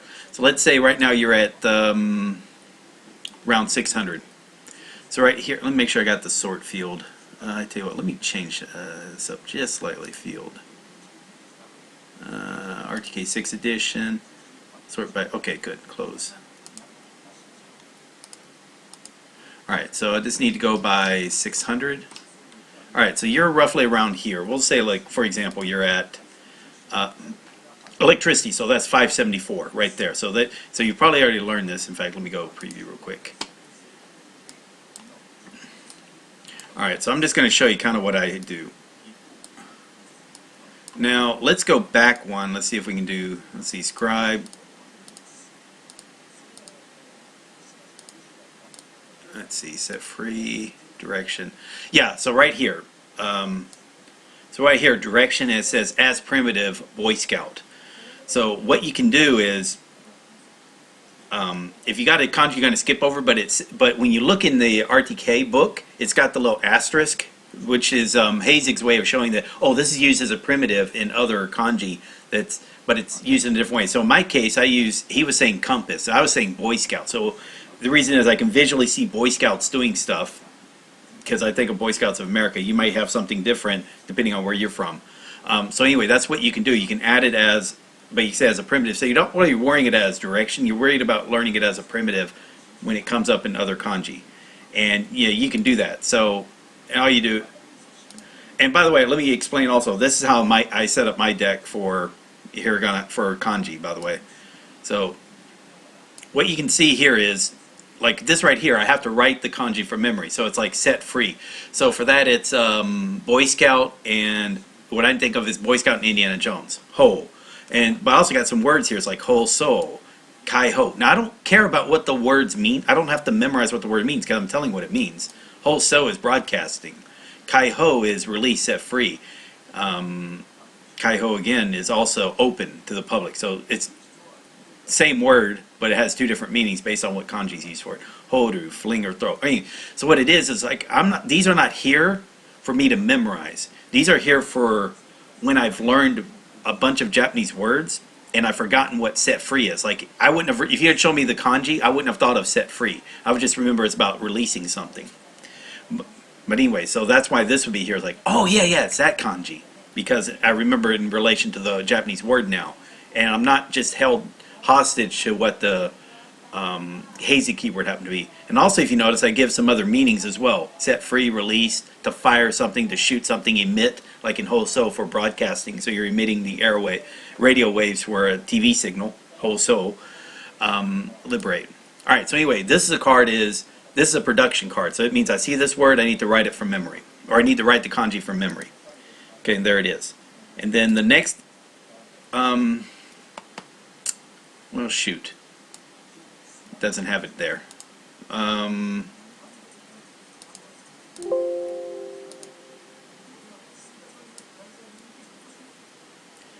that's weird. It didn't have the, well, let me try here. These are all production. Oh, okay, I see the problem. Tell you what, let me change.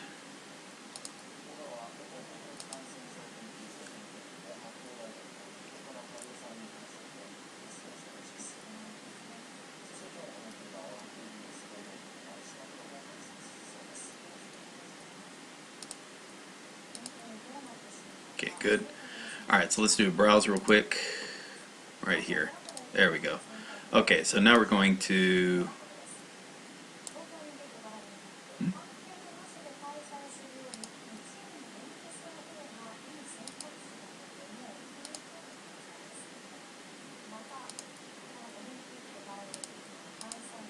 Alright, cool. Okay, now let's try it. Okay, so we're going to go down to, again, 600 or something, 575, whatever. Alright, so let's say, for example, that right there. Now, let's look at the preview. Okay, now you're going to see two different cards. So this is, let me make sure. Alright, so this is the, so Marsman, if you're still here. So if you got the deck that I make, what I do is I create two cards for each kanji. The first is this right here. This is the production card. So this means I see electricity, I write electricity. In this case there. Now, then what I also set up is this right here. Now this is a recognition card. So the idea is you see this, what is this representing? And if you're not quite sure, you don't worry about keywords, you worry like what the overall meaning is, rough meaning. In this case, yeah, electricity, that's obvious. So there it is. But like here, house or house and home. So uchi, you know, so we got that. Cool. Location, place. So this is basho. Now this is by basho. So what is that location? So I know I need it's dirt, sun, or piggy bank. Dirt and piggy bank. So that's what I remember about location. By basho shokuba. So I remember that case. And again, this is just about writing the kanji from memory, which is there, right? And then we got this. Now I see this, and I was like, is it something about a place, an area, or where stuff? You know, I might think of a place to locate. I might not think location. But that doesn't matter. I'm not caring about the exact keyword. And if need be, this is where. Oh, but I know what these words is. Karanai by so in that situation, or basho, in that place or location. Shokuba, that's my workplace. Chushaba, that's parking. That's a parking lot. Parking. Tachiba, that's my viewpoint, my standpoint. Nyuba Ken, that's the an entry ticket. You know, now because I know all that, it's like, yeah, I kind of know what this, even if I don't know what the keyword is for this kanji, I kind of basically know what that kanji means. And then here's the answer, right? So location or place. So it doesn't have, when I'm doing recognition, I'm not worried about Hasek's keyword, because that's just like, I'm not trusting my knowledge of the English thesaurus, because usually a lot of the keywords have very similar meanings. He just used different words. That because again, some kanji do have the same meaning. There's maybe you have different location. So anyway, that's how I set these. Let's see if we get a, like right here, accomplished. That's a very abstract term. But you remember tomodachi, so you know friend. It's like, okay, yeah, okay, I remember that for friend, even though it you know, in this case, but you might hear it like for obtain something. So tatsuru means to, achieve something. Haitatsu is to, I think, distribute stuff. Sokatatsu, achieve a speed. Hatatsu, achieve deployment, I think. And if you're not sure, here's the information. Oh, okay, there we go. Haitatsu. Sokatatsu is special delivery, express mail. Rapid growth or development and growth, okay. Hatatsu and jotatsu, proficient, whatever. The purpose, again, is not to memorize these words. These words are there after you start learning Japanese. Then it makes the reviewing of kanji easier. And in fact, this here deck, you could show this to a native person. They're going to look at this part and not even give a shit. They're going to say, what the fuck does that mean? And they're not going to care what all the meanings are in English, unless they might try to tell you, oh yeah, this means, and they're trying to give you a translation of the word, and they don't realize, like, you already got the translation there for them. They're going to look at this part, and then they're going to say, oh yeah, that's this kanji, blah, blah, blah, blah, blah. And so they can have a lot of fun with this. Where you'll realize, like, your writing of kanji from memory is maybe not in the first 500, maybe not even the second set of 500, but that third set and that fourth set, Yeah, you might realize, yeah, you can write kanji a little better from memory than a native Japanese can, because they don't study writing from memory for most of their kanji. They just care about being able to read it. Anyway, hopefully that makes sense what I'm explaining. And yeah, just, it's no problem. You skip it over. If you need it, you can just make note of the primitive inside the word. Let's see, close this off real quick. So you can go through and edit it, and just add it as an, I think there's a note here, right? Maybe not. I can, yeah, maybe I should have added a note. You can keep it in the story or something. It's like the information about the primitive that's included in this one, and be willing to do that. You know, and it says right here. Here are the English primitives, accomplished, which means it includes the primitive soil, sheep, and road. Right here, soil, dirt, ground, sheep, and road. So that makes it easier. And if you want to, for the Japanese, there's the Japanese primitives are included just for fun. Anyway, there you go.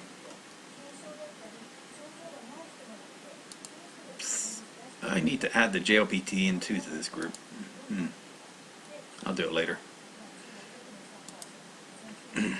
Cool. Okay, so that was a lot longer than I had planned. This is like been turned into a 3-hour broadcast. This was not intended, but I had fun. I did enjoy talking to you all. All right, that was enjoyable.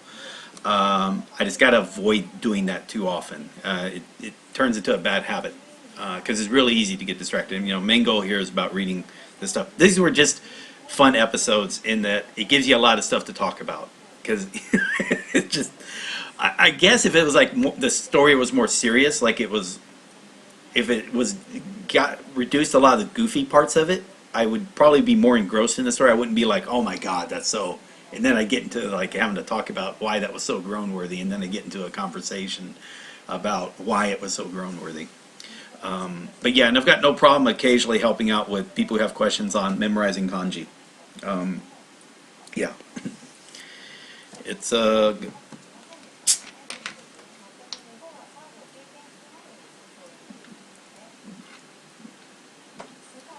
yeah, my soda's all warm now.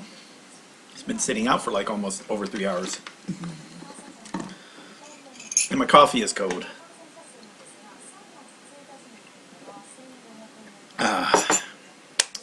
Okay, cool. But yeah, this is fun. This is enjoyable. Thank you all very much. I'll try to be back tomorrow. It'll be a Saturday for me, but yeah, so I'll try to make it a little earlier in the day. And yeah, this is, you know, like I would just say, yeah, have fun. This is quite enjoyable. Need to exercise tonight also. Need to make sure I do that. I've been need to watch what I eat so I can lose weight, but I also need to exercise. So if you don't know, exercise, like going to the gym, lifting weights and stuff, that's great for your health. To lose weight, normally just reduce what you eat. And definitely, you know, for your health, you try to improve what you eat, the quality of what you eat. But it's the number of calories that's really going to determine your actual body weight. Sugars can do with the insulin, so that means how much of the excess calories are stored as fat. But yeah, for the most part, if you don't eat as much, you start losing weight. That's just physics there. Because you got to breathe, and your body burns 1,500 to 2,000 calories naturally every day. All right, exercise doesn't really add that many extra calories to what you burn, unless you're like, you know, working like multiple hours a day. You're just, sorry, you're not going to be burning that many calories, but you will be pushing your body to improve itself, hence the reason why it's healthier. The exercise, you know, for flexibility, make sure your body's able to move so you're less prone to injury. Strength, so that you can control your body, so again you're less prone to energy. So flexibility, strength, you know, endurance. Make sure you got the energy to be able to move around more, so again you're less prone to injury. It's just all sorts of reasons where exercise will improve your health. And again, physical health is essentially physical fitness over time. So physical fitness is a snapshot of where you're at a point in time. Health will be over the longer term, if that makes sense. So if you like go do a lot of bad habits, let's say not bad habits, but extreme habits in order to make yourself, let's say, pass a fitness competition, some type of fitness competition, like a sporting event or whatnot. Yeah, you're like physically fit at that point in time, but because of the extreme things you did to get to that point, your health overall is not that good. So you got to be really careful about that. You know, it's the reason why especially if you're doing a competition. Then of course there's the other where you go into competition with another person, you're causing injury to each other. Then yeah, you're really kind of hurting your physical fitness, because your physical fitness has to be extreme, but then your overall health is going to get worse and worse, because again, your body can't repair itself to 100%. Most likely, there's always going to be a little bit of damage, and that damage will build up over time, just by the nature of the way the body works. Don't know why I'm saying that. It's just, it is a good idea to make sure if the way you can approach learning kanji or learning a language in a structured way, like using engineering type of mindset, you can also approach physical fitness the same way. And I like to mention that because, again, it's just, some people aren't aware that, again, you're human. Your body has capabilities that every human has, and you can actually unlock potential that everyone has there. It's nothing, and we're not talking superpowers here. We're just talking at just a general level of ability. Every human has the capability of obtaining. Even if it's just a small matter of, doing what you can do for 1 minute, at the most you can do for 1 minute, but done 10 times, with a minute rest in between. That's one level. Doing something you can do for 5 minutes with about 3 to 5 minutes rest in between, but do that 3 times. Or doing something that you can continue doing for 20 minutes. And beyond that, yeah, there are, like stuff like running for marathons or things. I don't think that's good for your health in the long run. It's amazing, your physical fitness to be able to do that. It's great, but you have to make a lot more compromises to be able to pull off long distance running. And again, it does start creating high impact on your body. It's good to be able to like I said, it's great to have the ability to run a marathon, but if you're trying to run a marathon every day or every week or once a month, that just has an impact on you. Train yourself to be able to do it, but you don't have to do it, just train yourself to be able to do it. It's kind of like with boxing. You don't have to box another person. Train yourself to be able to box another person if you need to. Having the ability doesn't mean you got to go out there and actually put that ability to use, if that makes sense. But again, if you have fun doing it, go for it. Because again, I've done long distance running when I was younger. I was still a beefy guy at that time. My weight was like still 200 pounds. But I was, when I ran that marathon that one time, did a few half marathons before then, and I've done 10Ks and 5Ks, but the marathon, again, there was a big impact, and it took me a long time to recover from that one run. And I know, for me to do that constantly, I would have to lose a lot of muscle mass in order to get my weight down, in order to do something like a marathon without it having needing to use so much energy just to be, again, a difference of 10 pounds is going to be huge when you have to carry that 10 pounds 26 miles. So, and I didn't want that trade-off. I would rather have the strength than the ability to run a marathon, slightly faster. That's just me. Anyway, sorry, I'm getting way off subject here. But you kind of look at that when it comes to studying, like when you're doing kanji. Do you want to have the ability to write 3,000 kanji from memory? There's a trade-off in the amount of effort it takes to retain that, because it's hard to retain kanji if you don't have a word using that kanji. And until you learn words using that kanji, then you only know that kanji just for itself. You just memorizing that one kanji just because it happened to be in this list of kanji that you needed to learn for a book. And that is difficult.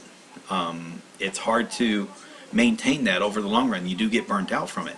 Whereas if you then, what Hayek did was something different. He learned all these 2,000 kanji in a month. So he was doing 8 hours a day for 30 days. He learned them all in a month. And he was doing this using the system that he eventually turned into a book. And it worked. And other people liked what he was doing, so they were using his notes because they wanted to learn kanji as well in this Japanese language program they were in. But then he went immediately into using Japanese, learning Japanese vocabulary and whatnot. So, moved in with the Japanese family and started making sure he was essentially immersing himself in the language. Because he's learned languages before. He already knew Spanish and French. So he's learned languages before. So he just knew that, hey, there's nothing super complicated about the Japanese language itself. It's fairly structured as far as the grammatical rules are concerned. And even how the words are developed are fairly structured. You do have to learn it. But he knew kanji was going to be the biggest thing. So the way he approached it worked for learning all 2,000 kanji and then going in, because he was going to start using those as fast as possible. If you're somebody like me who was learning slower, like maybe an hour or two a day at most, so you were going over a longer period of time, doing 2,000 kanji would take me 4 to 5 months. And instead of me like learning 500 kanji in a month and then 2 to 3 months learning a couple thousand vocabulary words, that would have given me a better use of being able to experience the written language better than what I got from just learning, again, the extra 1,500 kanji that I wasn't using as much. That was just, the realization did become apparent, because I lived in Japan. I wasn't doing too bad at the kanji. I mean, I was, having good recall rate, and I could walk around and see these kanji put in use, and, I could write from memory. That wasn't the problem. I just didn't know any words using them. And that kind of was embarrassing in a way.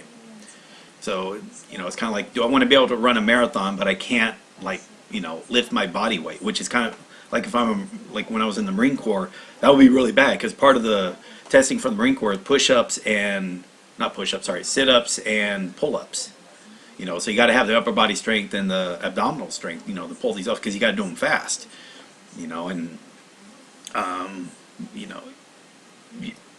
Yeah, having a lighter body is help, but means to be a lighter body, you need to have less muscle. So it's a balance on there. So the strength to body weight ratio has to be, you got to find a fine balance. And I found out it was easier in the military. Being stronger just made my job easier, because I was an electronics technician. I was a geek guy, one of the geeks, but be able to just have above average strength, I felt made my job easier. For all the random shit. If you got to do random shit, stronger is better for anything that's random physically. Okay. Yeah. I don't know why I'm going.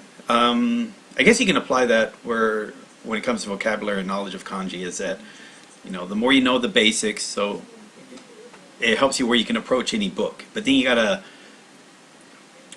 to get good at the task, you gotta then repeat that task. So the same as get good at reading, you gotta repeat the reading. Get good at listening, you gotta repeat the listening.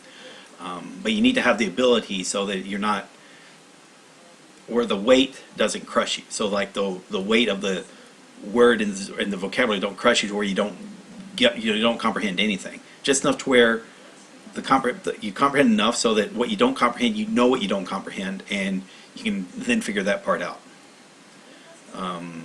If that makes sense. And sometimes it can be a good balance, like, because sometimes you kind of get this blind side, like, oh my God, you just concentrate on just one thing. You would want to do just that one thing, and you kind of go overboard in that one thing, and you realize, well, I could have spent more time doing other stuff. I mean, you could apply it to like video games. It's like, oh my God, I got to get 100%. I got to get that 100% accomplishment rate. When you realize like that time you spent getting 100%, you could have been spent playing other games for fun, not to the extreme. It's like, you want to be perfect in one game or have fun in a lot of games. And for me, I'm more of the have fun in lots of games. I'm not the type of person that wants to like concentrate in just one area. I really like having that broad general knowledge. It just to me it makes life more fun, where I can, one day think about nuclear power, another day think about physical fitness, another day think about language learning, another day think about programming, another day think about neural networking. I like having that little broad aspect, and I think it works when you're applying it to learning a language. The more broader your knowledge, the better, instead of concentrating on just one thing. Okay. We're approaching 3.5 hours. I haven't done one over 3 hours for a long time. So there you go. Thank you all. Thank you all very much. This was an enjoyable day. I'll be back tomorrow. We'll do with episodes 11 and 12. And just as a heads up, again, once I'm done with Neon Genesis Evangelion, I'll finish up Harry Potter Book 2, the second half of Harry Potter, and then we're going to be going on to another 3 sets of anime in addition to Harry Potter Book 3. And then after that, when I'm done with those, I'll be finished with anime, I'll be finished with manga, and I'll be going back to doing dramas, and I'll be then start doing readings from Japanese novels that happen to have audiobooks. and hopefully related to a TV show. I mean, I'm going to plan on that as well. So I've already got the idea of what books I'm going to be doing that for. Hanzao Naoki is going to be a set, and we'll see how that goes. Because they've got the dramas are also going to be really good, because I'm going to concentrate on dramas that have won basically the Japanese Emmys, the television awards, the Japanese television awards. Those that have gotten either best director, best pick, or best TV show for each, and it's awarded by season, so you got a lot more to choose from. It's not like the Emmys where it's the whole year. This one is great because they do it by season, and I think really they should start thinking about doing that for shows in the U.S. as well, especially when you got shows like Netflix and Amazon where they're releasing shows throughout the year, not just in. If you don't remember, it used to be, or it probably still is, a lot of new shows were in the U.S. were released in September. That's when a new show normally started, and then it would play for like 22 episodes. So it'd like play partly into the first part of the year, take a winter hiatus, play the second part of the year, maybe a little bit of hiatus, but it'd be ended by the summer. By the summer months, there were no new shows. It would just be the repeats of what played throughout the year. So it kind of made sense you would do Emmys once a year with that. With now, I think it'd be better if you do awards like once a season, and you get more out of it. You might encourage people to check out more movies that way. It might be a good idea then, like if those streaming services get together and start making streaming awards, if they haven't already. They probably have, but I think they should consider that. Like it's got to be for long form dramas. Basically, hey, we want maybe stuff that's done for 1 hour for movies, special movies, and then keep the specials and the movies separate, but also do long form dramas and comedies and documentaries. Try to keep and I think you can actually have some pretty good awards that, because they're able to do it on streaming services that can't be done on regular TV, and it might just help. Anyway, thank you all very much. Nick Marine, be back tomorrow. See you when I see you. Thank you for watching. Thanks for watching. How many people are watching right now? 3 people. All 3 of you that are watching. Later, guys.